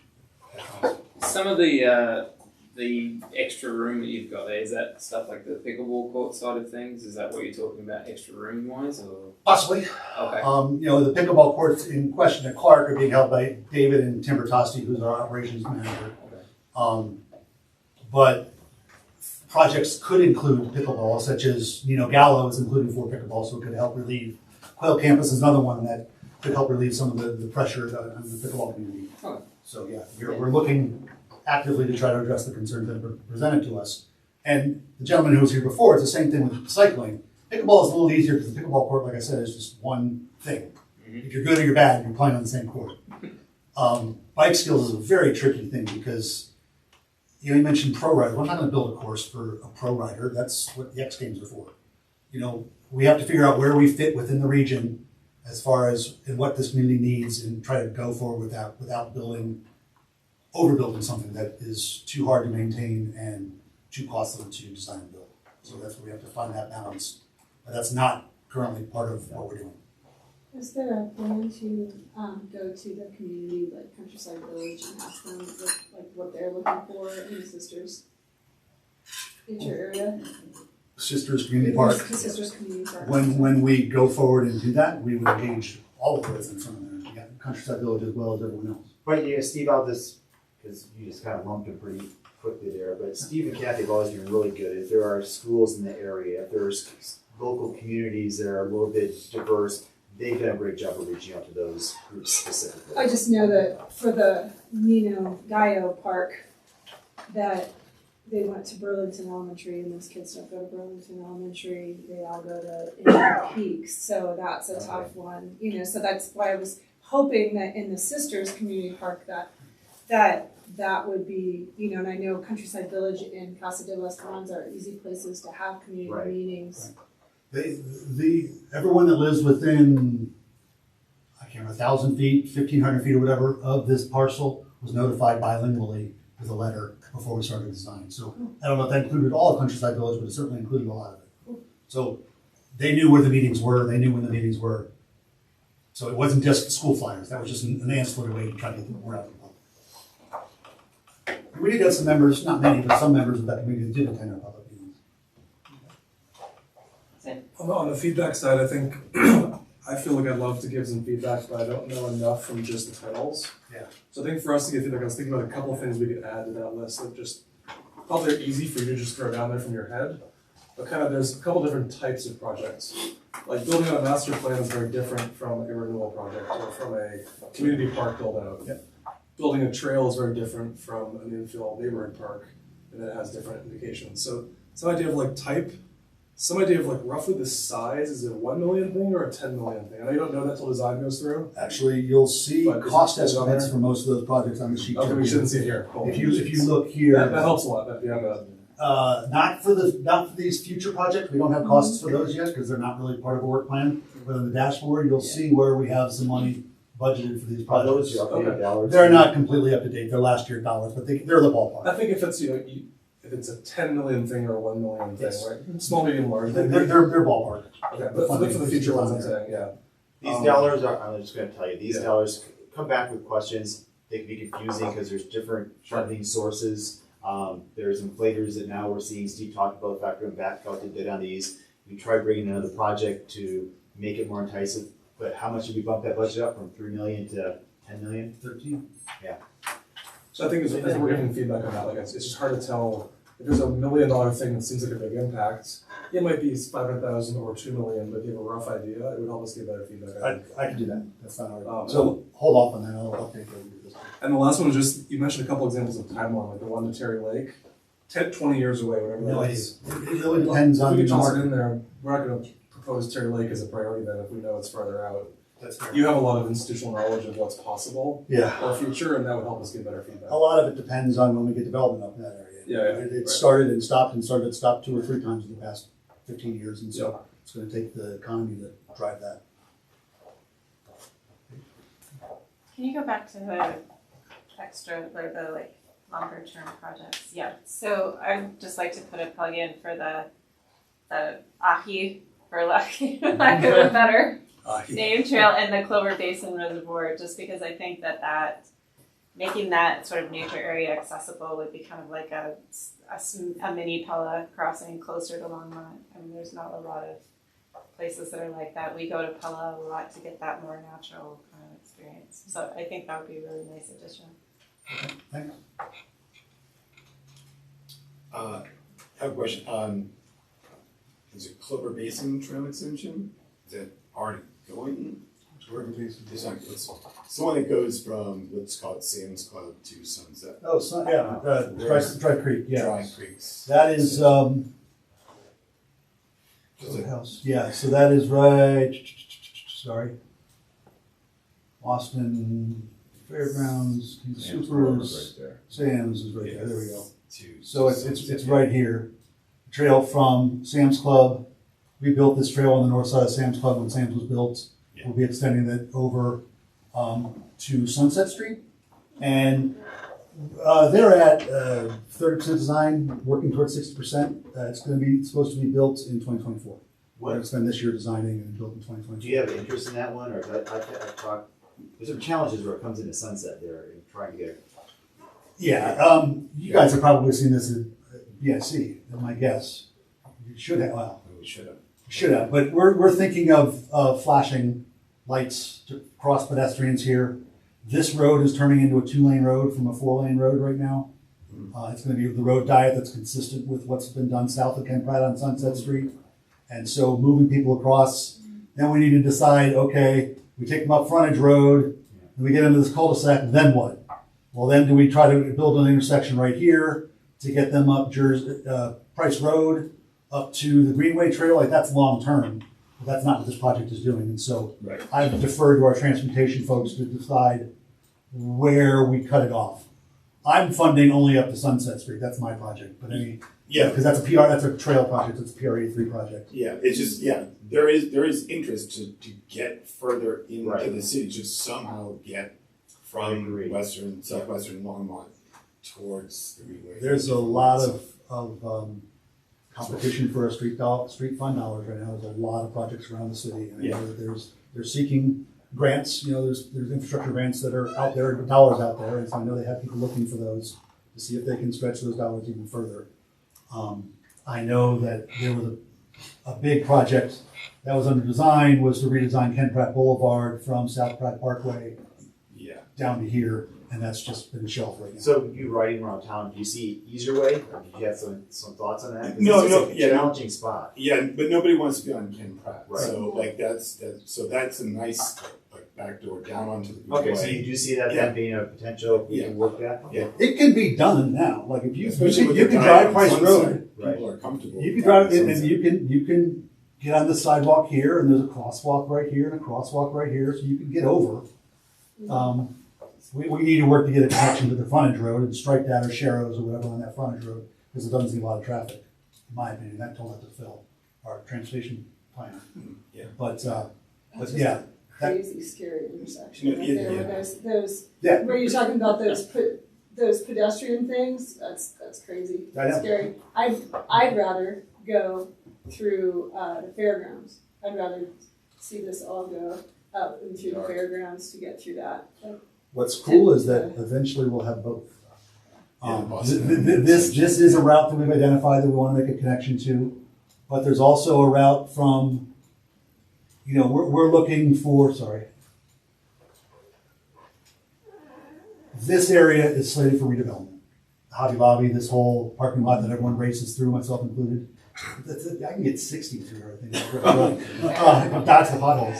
But no, this is slated for redevelopment through here. With that redevelopment, we're gonna be looking closely at pedestrian connections, not on Hover, connecting up here, connecting into the fairgrounds property with their redevelopment challenge or process they're going through. We've been in communication with them, talking about pedestrian connections through the fairgrounds, not on pushing out to Hover, and then connections up to the RSVP project and the trail that comes up here. So they're both goals. Try to get people off of Hover and off of Ken Pratt, because there's only a certain segment of cyclists or pedestrians that are comfortable walking along those major roads. Awesome, thank you. And can I ask about another trail part? Sure. There is a trail extension, it's kind of, I don't even know what it's called. It's what we just kind of call the Bald Eagle Trail Block section. That it doesn't quite get to Mill Valley. It's the one that's near that big pot. By the pot shop, yeah. What's the status with that? I mean, everybody sees the beautiful start of a trail and ends, and we tell them the whole story. But we were told that at some point that could restart, because again, all of these condos have and people in Mill Valley have really poor connection with the rest of the city. So you kind of jump across to get to Third Avenue, but and all that extension. But these are really bad intersections for people to cross, and there's no. And I'll check with Jim, but underpass. that Eagle Nest has been gone for a while, so we do have opportunities, and those things that. So. Go So for board members that weren't here, because Scott has been around for a long time, we had originally built the same thing in Greenway. Here's the Greenway, here's the 119th Street trailhead, Ken Pratt Boulevard, 119th Street. We had originally built the trail, or designed the trail to come over here and cross underneath County Line Road here and come down across the river to the trailhead. That was the original design. Well, we got through construction up to here when we were alerted to an eagle's nest in this location. We had to stop the project, redesign. Took a year and a half working with the state and the feds to redesign, and that's why the trail comes now underneath 119th, down 119th Street to Quicksilver, along Quicksilver, and underneath Kyline Road. So that's what we built back in 2009, say. There is the desire to make this connection up to Mill Village. Right now, our St. Frank Greenway efforts in dollars around 13 east, 12 west. This is sort of 14 in my mind. But the challenges of that is we have this corridor. We bought the old railroad right of way along here. We don't have access up to Mill Village, and getting ADA access up there is going to take a much wider swath because of the grades. So that will be one of the challenges. That's why this may end up tying in with the development of the Omi nature area. In the interim, we're working to try, this property here is developing, so we want to get a side path across here, and I'm working hard to try to get some sort of connectivity between the end of this side path and 119th Street, and then we can work with the county to try to get a trail down. I'm not sure how that's going to come together. There's a big effort on redeveloping the Sugar Mill Hole area, and so this is one of 700 topics of conversation around redeveloping that area, to try and make these connections. So it's on the radar, as well as on the radar is connecting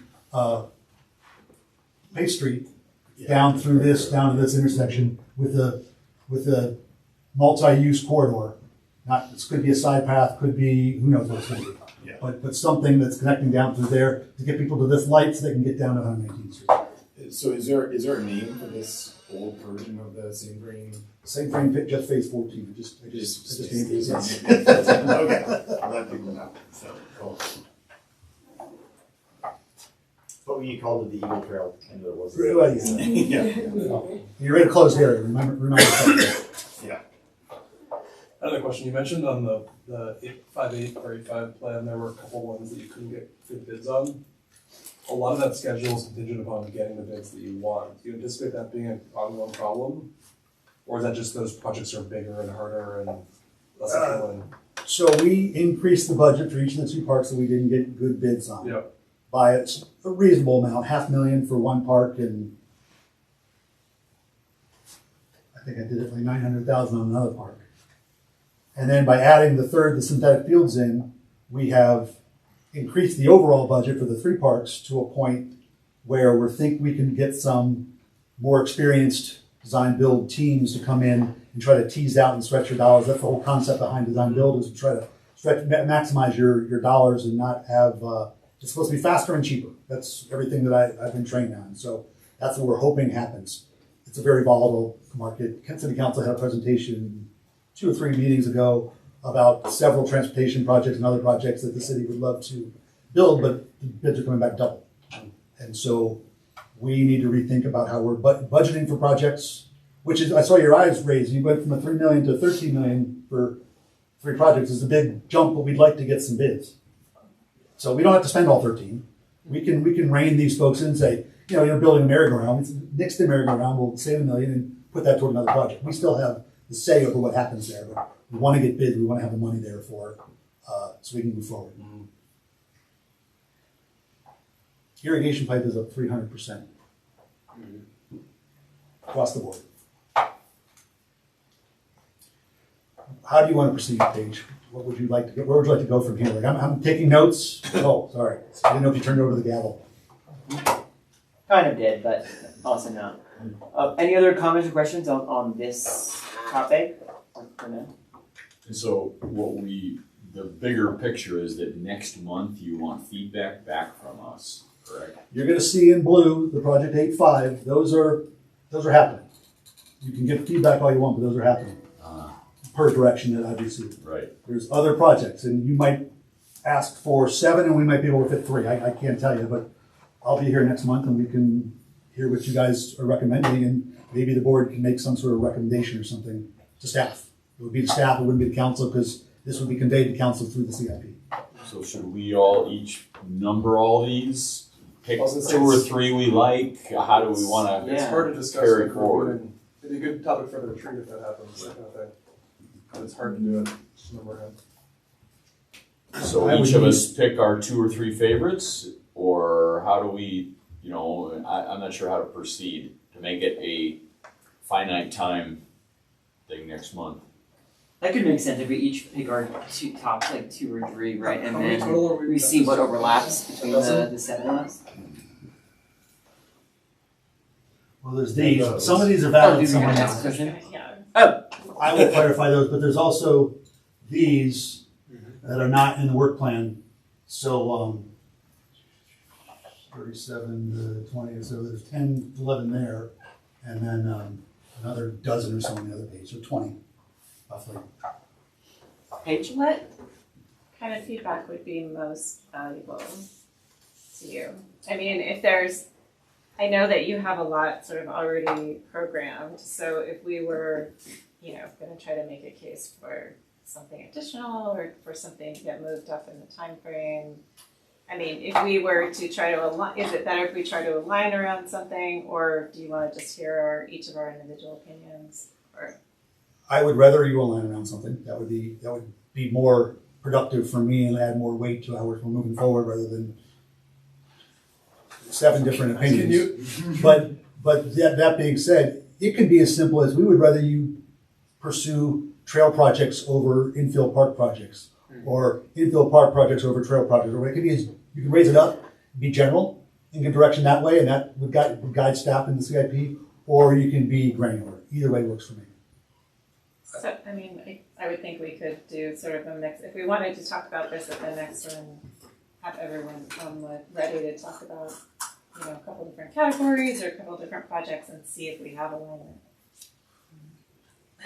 One other idea we could do is, they're kind of in 3 different sheets right now in areas. We could just put them all in one list as the names with like the type of thing it is, planned, whatever. Type, size, and timeline. I think what if we all took that list and we all had 100 points to allocate and we just put numbers in there, add them all up, and that's our average. Is that too simple? I don't know. Works for me. I can put together. I feel like talking about 40 projects is going to be pretty hard to do. Yeah. Yeah. No, I wouldn't suggest that. I don't know. We have done that before. I will get you Try an that. updated spreadsheet with them all on one sheet, so don't. Did it work? Toss No. those. No. And I'll put, I don't think you guys care about fund, you just care about size. Correct? You don't care whether it's 2 million or 3 million? I think it will. You just care whether it's $500,000, 5 million, or Like 20 million. t-shirt for example. sizes, Yeah, right. Yeah. And the timeline, that's easy to do. So I can get that to you. Jeff, one thing to bring up is, I don't know what you're thinking about next week, but you talked about Joni and Becky and folks coming. That might take the nexus of the meeting, so we might need to handle this digitally, which it's up to you guys whether you want to handle it or not. I can take feedback however you would prefer, but I want to make sure the board keeps moving, gets their input on the CIP, but also keeps moving on the When do you need it by? April. Yeah, I gotta have the stuff to him by the end of the month. So then digitally makes sense. Yeah. So when we're choosing these, like, if the board comes up with these other projects, what's your idea of like bandwidth? I mean, because you're basically already set with this. Right, that's what I was What's the bandwidth, like $2 million worth of projects total? And why are we asking for years out when we're just still in the process of hiring people? That's kind of where I'm at too. I think this is a good, probably, for me, understanding what's coming up. And this year, I'm not even sure how much difference it's gonna make, but it gives the board idea of what's kind of up, and we can then not be rushed for the next time, because I think the next time we will have some bandwidth, we will have some capacity, we'll have staff on, we'll have Steve having knocked 3 projects out already. And moving on to phase 14 of the Greenway.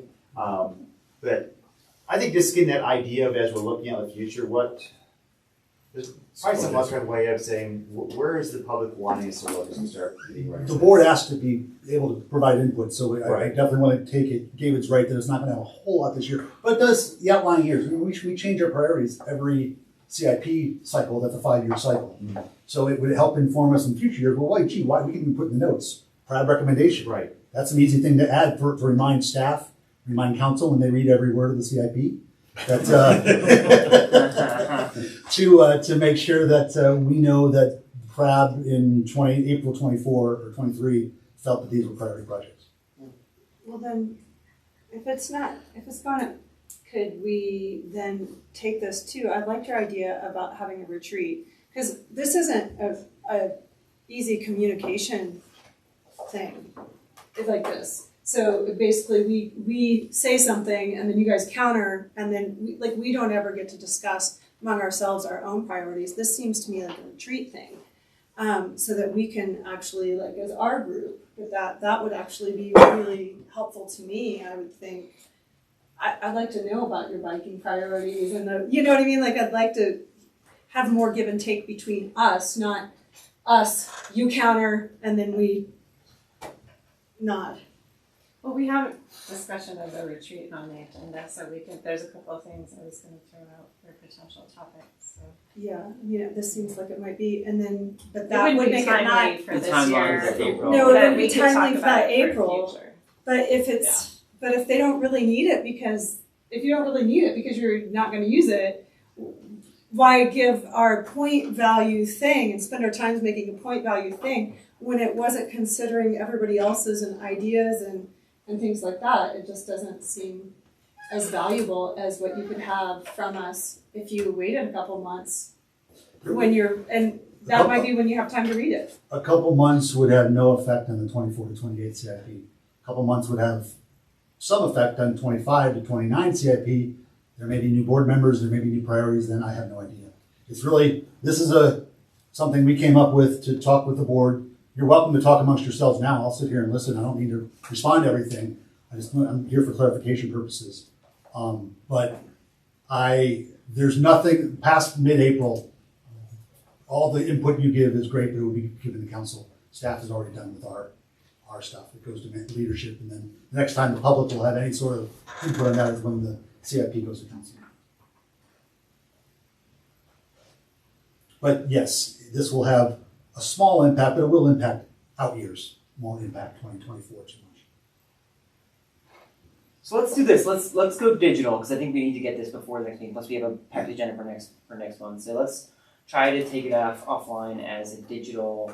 We're gonna upgrade the spreadsheet a little bit. Simplify it. Simplify it a little bit for us, and then we'll just set a due date for when do you need our feedback by? By next meeting. We could have a 10-minute conversation next meeting. I'm sure we can squeeze something in. Before next meeting. But you can't have conversation Amongst yourselves, yeah. that unclear, yeah. Good refresher though. This is an individual project that we all will take on, and then we'll group up at the public meeting to discuss. The next meeting. Maybe we want to extend till 9 o'clock. So we'll see. Depends on how much public. Speaking of time, yeah. Okay. That's my presentation unless there's more questions. Were you thinking of a retreat sooner, that this could be on it, or? I don't think we could schedule it that soon. Okay. Because that would. Especially, I've just been in scheduling nightmares over multiple spring breaks, so I'm like, Yeah. Okay. It's hard. I can't think about it right now. Yeah. This month is about as bad as May will be. Thanks, Steve. Thanks, Steve. Yeah. And if you have any questions, once you get the spreadsheet, feel free to email me and I'll fill you in on what your question is. I do Can the think staff there's be part of value. this? Sure. No, seriously. We talk about trying to get recreation's opinions. How about it? I don't mind. I know, we asked for it. This would be especially convenient to me if you had the link to the Google Earth pins on all of it. That would be great. I don't know that we have the time to do that between now and next month. I'll try, but I'm not going to guarantee it.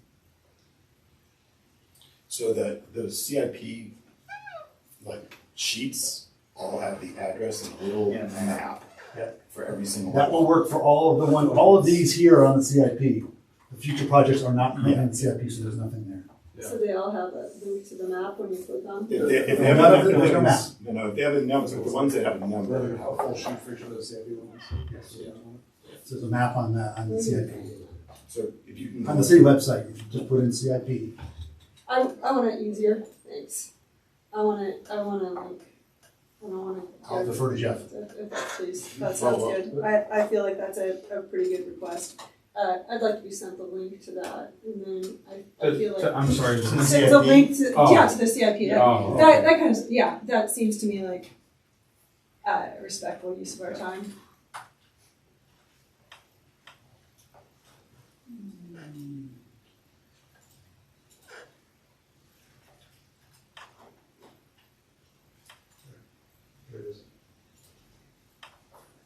Yeah, you'll have that tomorrow. Okay, that sounds great. Like with or just with the spreadsheet. That sounds great. Whenever we Spreadsheet get won't that be tomorrow, spreadsheet. spreadsheet will be by the end of the week. Yeah, But they- they could be together, and that would be good. And it's all in one spot, so that we're not searching for that too, and have 10 different people searching. This will come out when we That just sounds put great. together. All right. The only thing I was gonna say is I think this feels that rush feeling trying to meet a deadline, but I think for this group, long-term planning is a big piece. I mean, we've talked about stuff, so I think that this really could get wrapped into a larger conversation about setting sort of long-term goals as we move these up. I think that idea of Steve's is it that we want to see more trail connectivity, or is it specific projects? I think this group could incorporate that into a conversation that could help us align with what we have as a 5-year plan. So this group probably should be thinking more in that kind of time frame too, as opposed to how do we try to influence something next year that there's not. And I wouldn't even say a 5-year plan, I would say prioritizing projects, because Right. I can't guarantee it's gonna be done in 5 years. So I have to look at that, so prioritization of projects is really what I would. For whatever it's worth, if you have to go through the budgeting cycle once to understand, if you don't have your voice in the first week of April, you have no voice, right? It's all, I'm telling you, it's underway, whether you're here or on city council, number one. Number two, it would have been so helpful to me to have had the result of this process, the way you just kind of framed it, David, that especially if it was by categories, right? Whether it's trails, parks, greenway, however you classify that. Because it's always a challenge in my mind to figure out how to be helpful, right? It's one thing to sit here. The one place that if whoever's your liaison can be helpful is when you get into the budgeting process. And to let somebody know, we'd like you to carry, our priorities into that discussion and know what those priorities are. It would be difficult. I mean, there's so much there. And part of what we're doing right now is a result of having listened and tried to take some of that input into the budgeting process. But if you were to take that time and somebody who's a liaison could say in the budgeting process through that person's correspondence, these are the priorities for CRAB. And when it comes to CIP, these are the questions I'm going to be asking when we get into this budget. Even if we don't get it done, at least for the staff to know these are the things that you care about, and somebody will carry some of those questions or concerns into the budgeting discussions. That would be really helpful. And somebody mentioned it's very consolidated. It is for staff too. We don't have a lot of time. We can look at this mid-February to mid-April every year, and it's quick. I could always come with the CIP presentation in January, but that's often when we're voting on new members and all that stuff, and it's somewhat of a non-productive meeting, less productive meeting. But think about that for future years if you want to handle it a little bit differently. I'd say January would be better.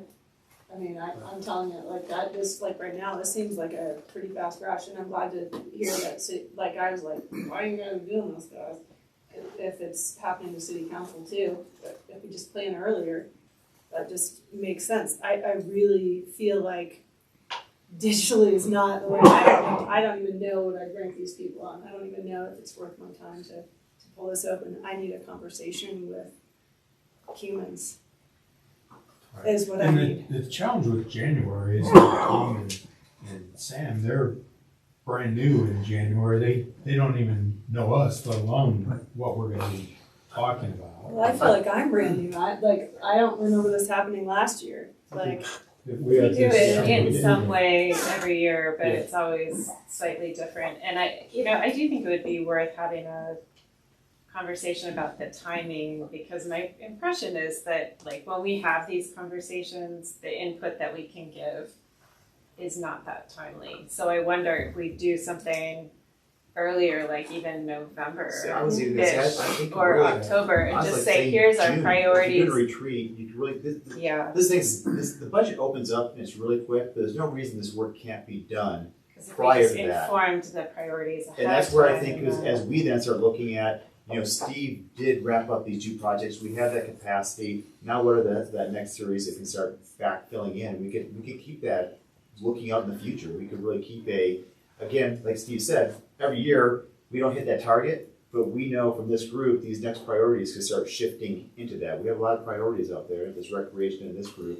I think it'd help us start backfilling that. And that doesn't have to be done in January. It could be done starting that conversation with some dot voting or whatever you want to do and say, these are the ones we'd like to start floating up. And then maybe in January, we would say, we have one spot. What do you think the one should be? We have that. I mean, because this stuff doesn't, I mean, the details within the ones you're actively Right. working on do change somewhat, but the other things don't change that Right. much. So I feel like if we could have that conversation leading up to it, then you would have our feedback when you guys as staff go Right. into this process, and then you could report back if. Yeah, I think one of the things that I hear too is like, we're going to finish this project, what should we do next? But it'd be nice to know what the community wants us to do next. I never said that. Yeah, I think we should, I mean, because this. Were you in your room by yourself? Exactly, that's what you're I do think the spreadsheet is definitely been helpful for me at least. That's been an improvement from This last didn't year. exist last year, and this Right. was made for city council and leadership to be able to track a little bit more real time where projects are. Forward progress. Yeah, I mean, because I feel like it's always interesting and feels important, but it never feels quite satisfying Right. because there's such a short amount of time and it doesn't feel like we really are positioned to give quality input. So if we could figure out a different way a different level of, I don't know, conversation and priorities, and maybe that would help. Right. Our I do think that council if it liaison was as June, well, if you- July, or October, November, like you Yeah. said, that then we get to this point and all of a sudden we have 2 projects that are done and we bring back this group and say we now have capacity for 2 more projects. Where do we think we should start focusing? You'd have a lot of that work done. Do we still agree? It's almost what it would be, I think. The other thing that would help knowing priorities is that sometimes, even for projects 4 or 5 years out, you might let the county know now, say, hey, we think we're gonna wanna build this AHI connection in the next 4 or 5 years. Start thinking about planning, think about what's gonna happen on their side, who's gonna fund what, shared costs, so they can budget too. Having those conversations years in advance is a benefit. Steve, staying on schedule, based on what you, on this, we think about this as a Gantt chart. Somewhat, I had it different, but Harold made this way to read better to him, so that's what we're going with. The relevance of the conversation you're having about 2024 or 2025 to 29 CIP budget is tied as much to how much progress you make. You've got design, construction, or bid, without a narrative, without a mile marker, or an intended outcome, right, by the end of the fourth quarter.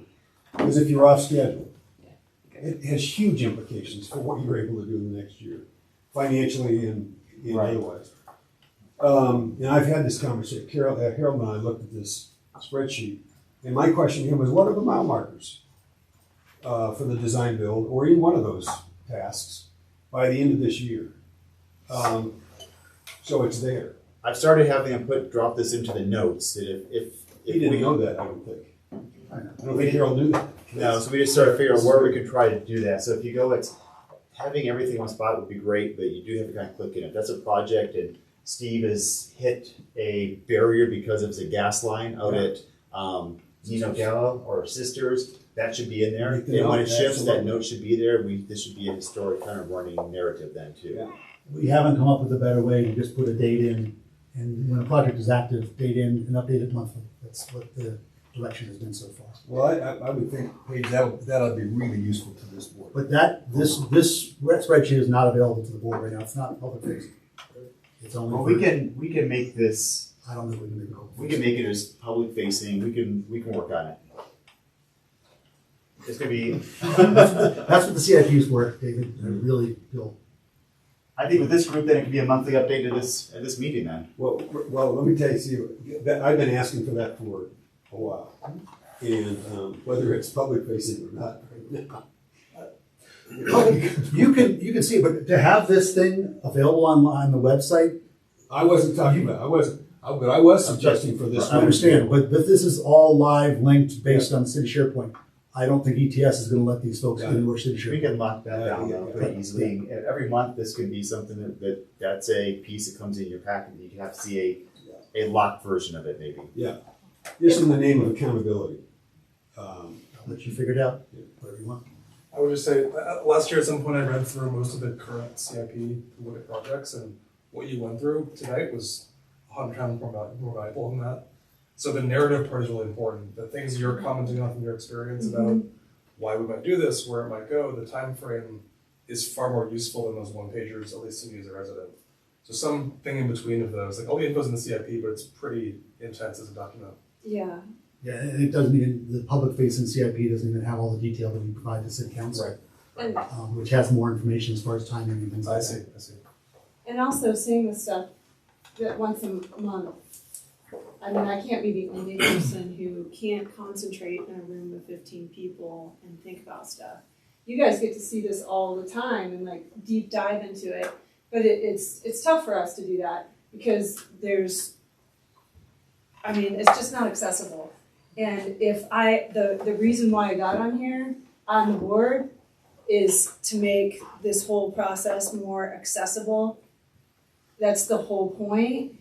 And it's just a lot of times the information isn't very accessible for us and that's, if I could paraphrase what I think Dr. Waters is saying, is that making it accessible and understandable and digestible for us. Yeah. And for us to come back and forth on our own time when we're not in a room that nobody can think in here, right? Like, I'm not the only person. Like, okay, good, but you're the outlier. I'm a teacher, so I know that nobody can think when all that stuff's going on, that you need some time to suck it in and really ruminate over it. And it would be really nice if we could have that.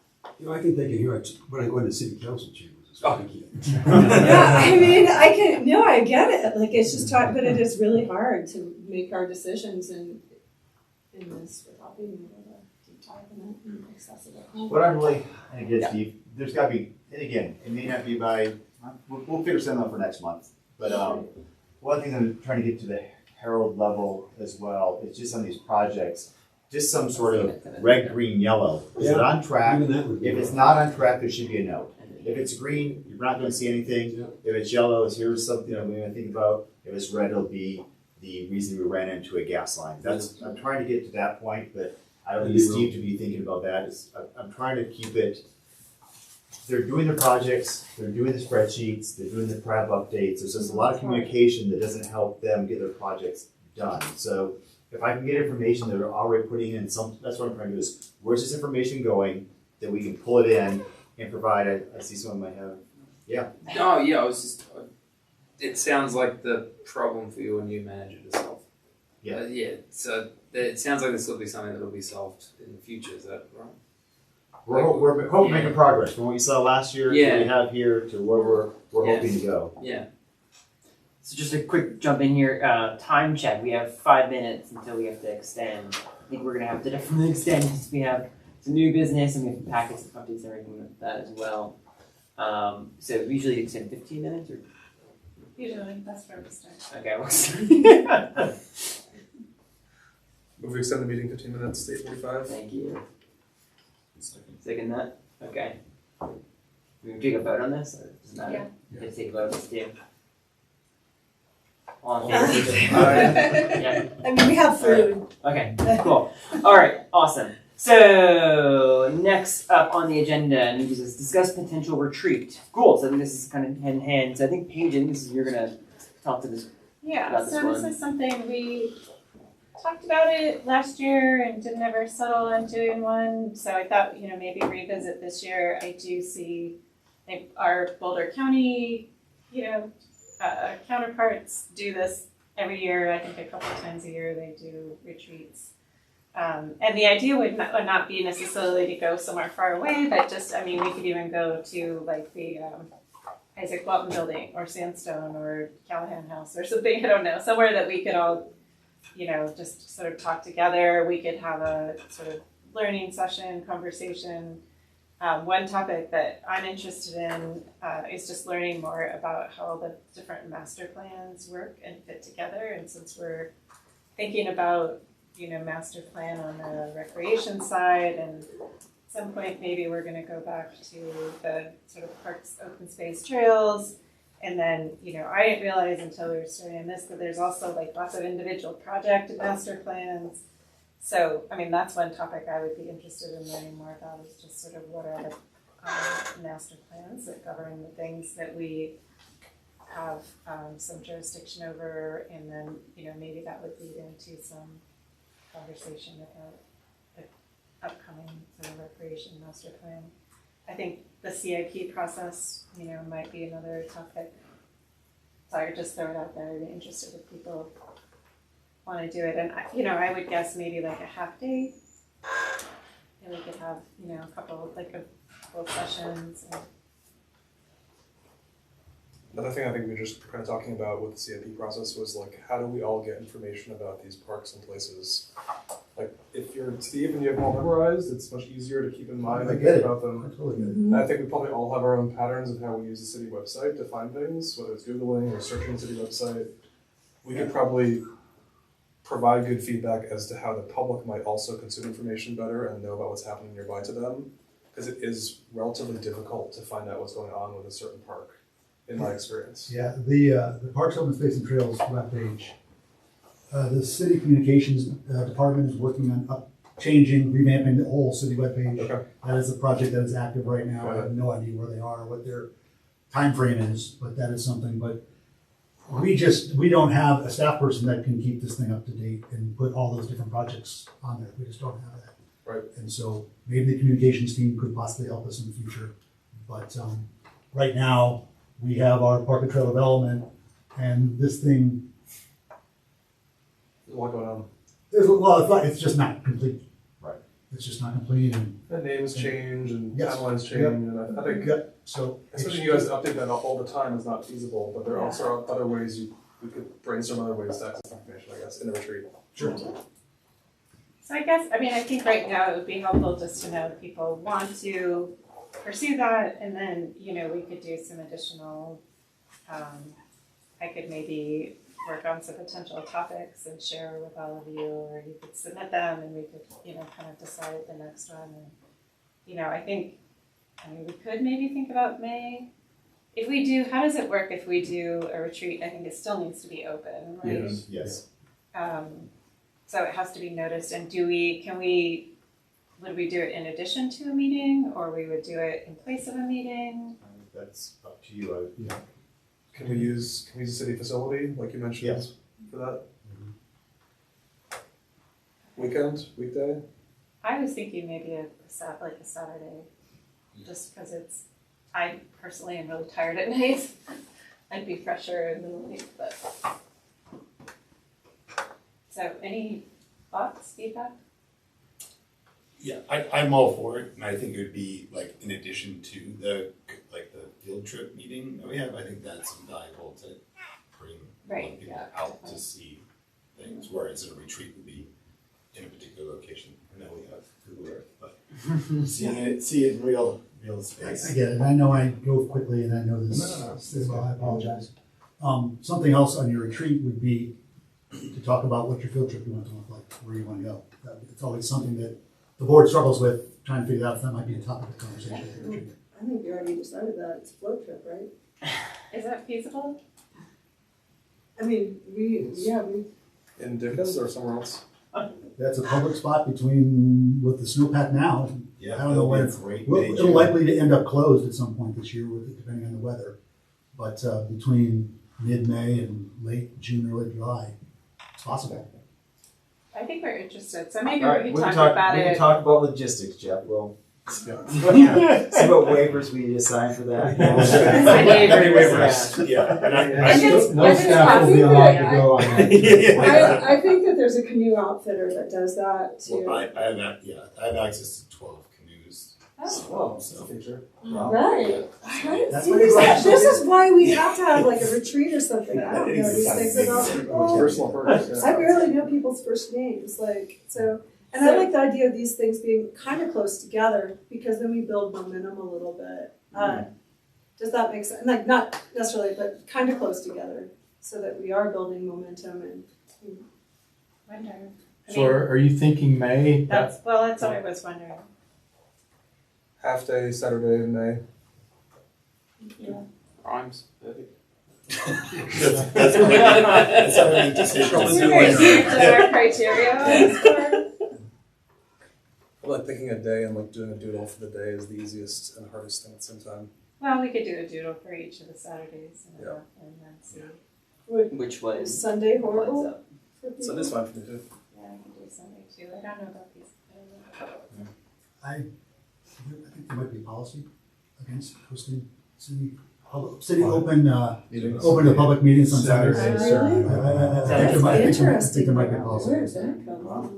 That's interesting. Not on Saturdays? But, on Sundays. Oh, Sundays. I was gonna So say, if we coffee did with it on council is Sunday, it on would be Saturday. better that we did it in the afternoon, Sunday, rather than, I'm assuming you're gonna wanna go before lunchtime on a Saturday. Yeah, So that that's what I was everybody, thinking. yeah.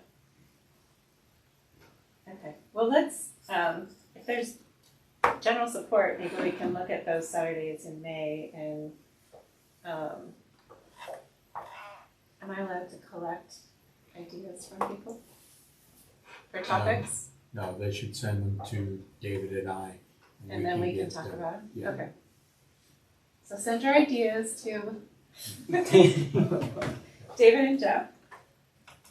And then we'll talk about them during our next planning check-in. So topics.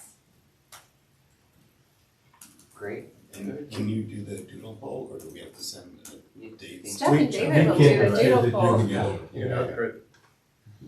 Steve can do that. Yeah. Sure. Yeah. Libby, bootstrap. I'm fine with those as Yeah, I was gonna say, we can all like adjourn and go to lunch Extended somewhere. retreat. Just can't talk about anything. Yeah. Be quiet. I've done public meetings at breweries before, but staff isn't allowed to drink. We've done it several times. What fun is that? That's why I almost brought us the keg, so at least we could do it. All right. Okay, Let's move on to discuss items from the packet. Who's got any questions about items from the packet? Stop.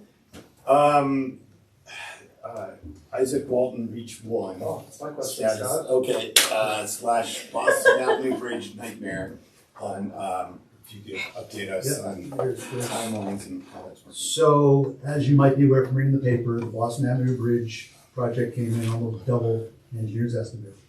Staff is working to try to secure funding through different, what was it, budget lint? Is that the term? Yeah.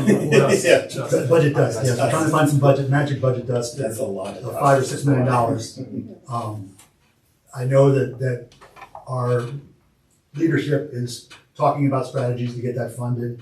I do know that it is a very important project for the city, so it will get funded because that is part of our match for the $10 million for the Corps to build their project. So we can't really walk away from it if we want that next project to be done. So I'm confident we'll figure out a way to fund it. If we start construction by late May, I'd be happy For the bridge. for the bridge. The Army Corps, of which we have no control over their timing, last I heard is they want to start construction in July, August. And try to get that, I think I put that in the update, I think they're looking in July now. We don't have any control over that. They're struggling with supply chain issues and construction pricing and things like that, just like everybody else. And I think that they feel as though they would be better to build that levee dam in the fall after runoff and try to work it through the winter and be prepared for spring 24 runoff. Because the logic of that last heard from them. Okay, so it doesn't have to go back to bid. The bridge project? Yeah. No. Last I've heard, anyway, now, it's always an option, but Right. I know that the city is very intent on getting that done as quickly as possible. Construction prices are only going up right now, they're not dropping, we're not looking for the sale price. Right. So I think we're looking to award to the low bid Okay, on that project. all right. I haven't seen the Oh, bid, yeah. so I don't know. So exactly. your questions related to like alternative paths or anything? Well, or you? yeah, we talked to Josh about Reach One, which has been perennially like not closed, so. Right. To not finish, so that if Boston Avenue Bridge gets pushed 6 months, we could, we could use it to get onto Boston Avenue, but if they're gonna work on the bridge in May, that's a different story, it doesn't matter, so. Okay. But, If we had had this conversation, knowing what we do now, back in October, we would have done that. We just thought that the bridge, first of all, the bridge got delayed in being bid, Right. and then we received the bids, we didn't have enough money, now we're trying to find the money. I would admit that the city made a mistake. We calculated projects moving sequentially, and there was a gap, and I'll own that. I'll own that on behalf of the city. We should have put a temporary trail up to Boston last fall, allow people to use it for the winter, and then rip it out, but it's too late now. It's not now anything. it's just. But by the time we got the funding and the grading and figured that all out, because that project is actually not complete yet, it's still Right. not even construction acceptance. I've got meetings in a couple weeks to talk about it, so even though it's not active construction, it's still not open to the public because it's closed construction. That's why, so we wouldn't have a trail there right now. We would have to work with the contractor for them to allow the public on their infrastructure because their insurance company is still on the hook for that piece of property. Right, so is the irrigation problem fixed?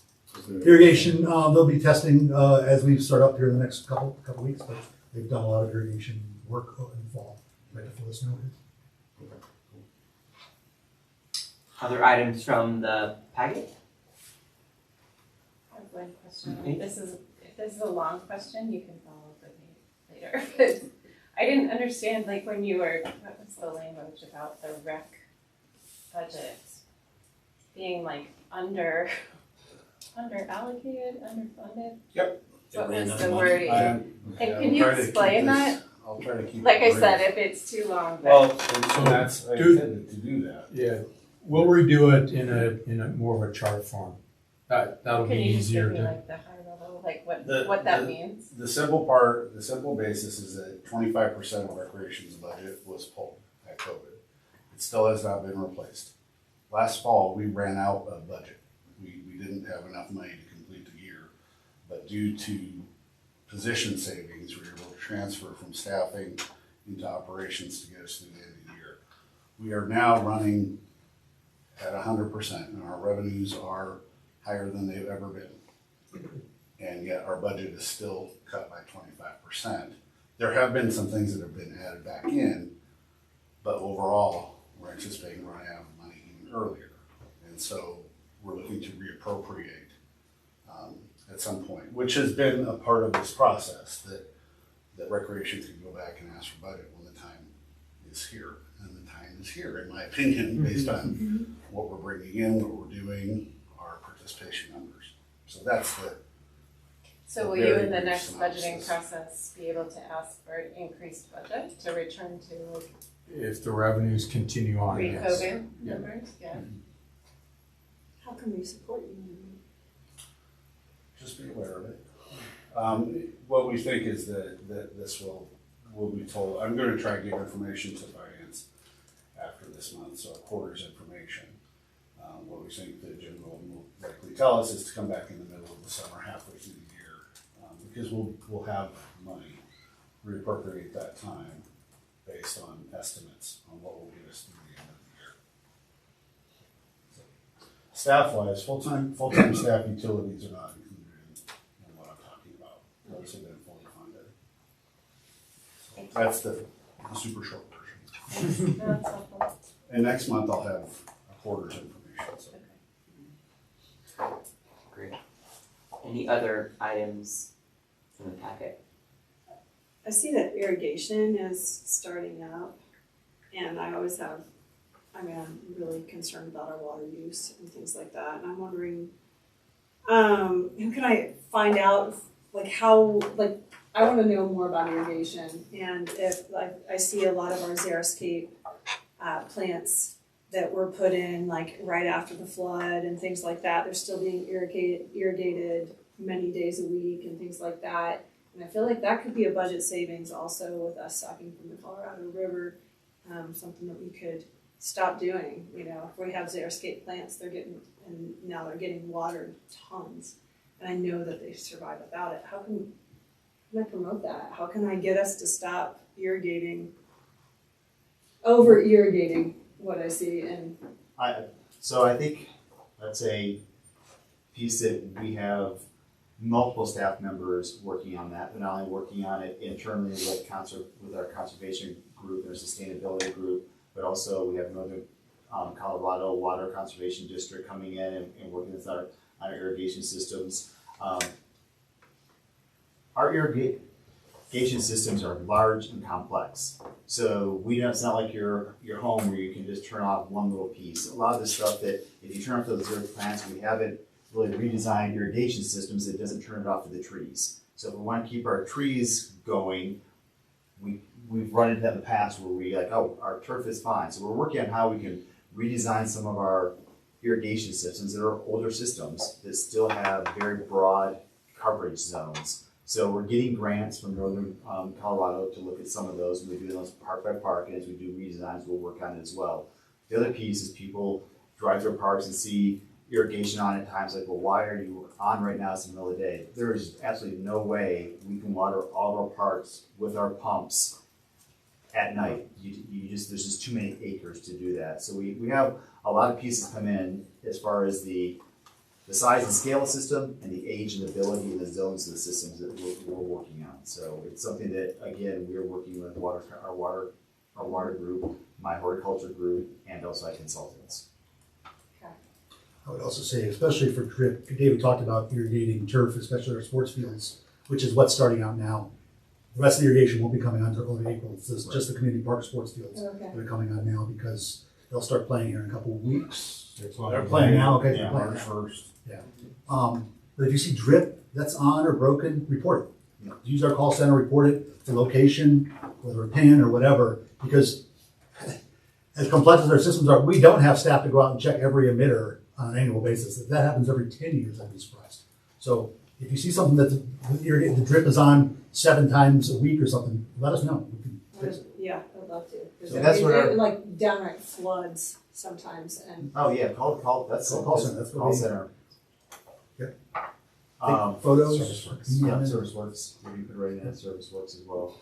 Yeah, those are things that you're our eyes and ears in that. We just don't have people everywhere to do that. So Great. Okay, let's move on to items from staff. We got 2 minutes, we don't have anything. We can always extend. if we had 10 budget for staff, so we're Items from the board, and we can extend. Okay.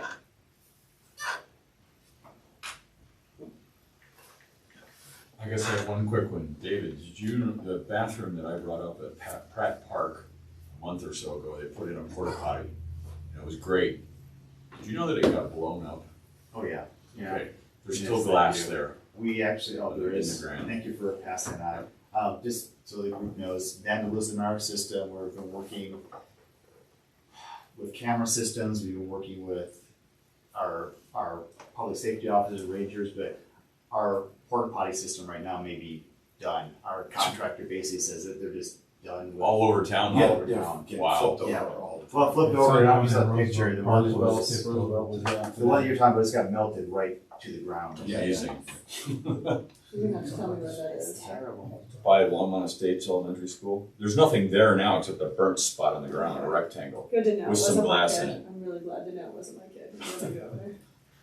All right. Well, Sorry. Just, yeah. no. I couldn't resist. That's a good one. That's a good one. Is that a good way to If end, there's right? anything else, if there's anything else, can I have a motion to adjourn? I move we adjourn. A second. I second. All in favor? All right.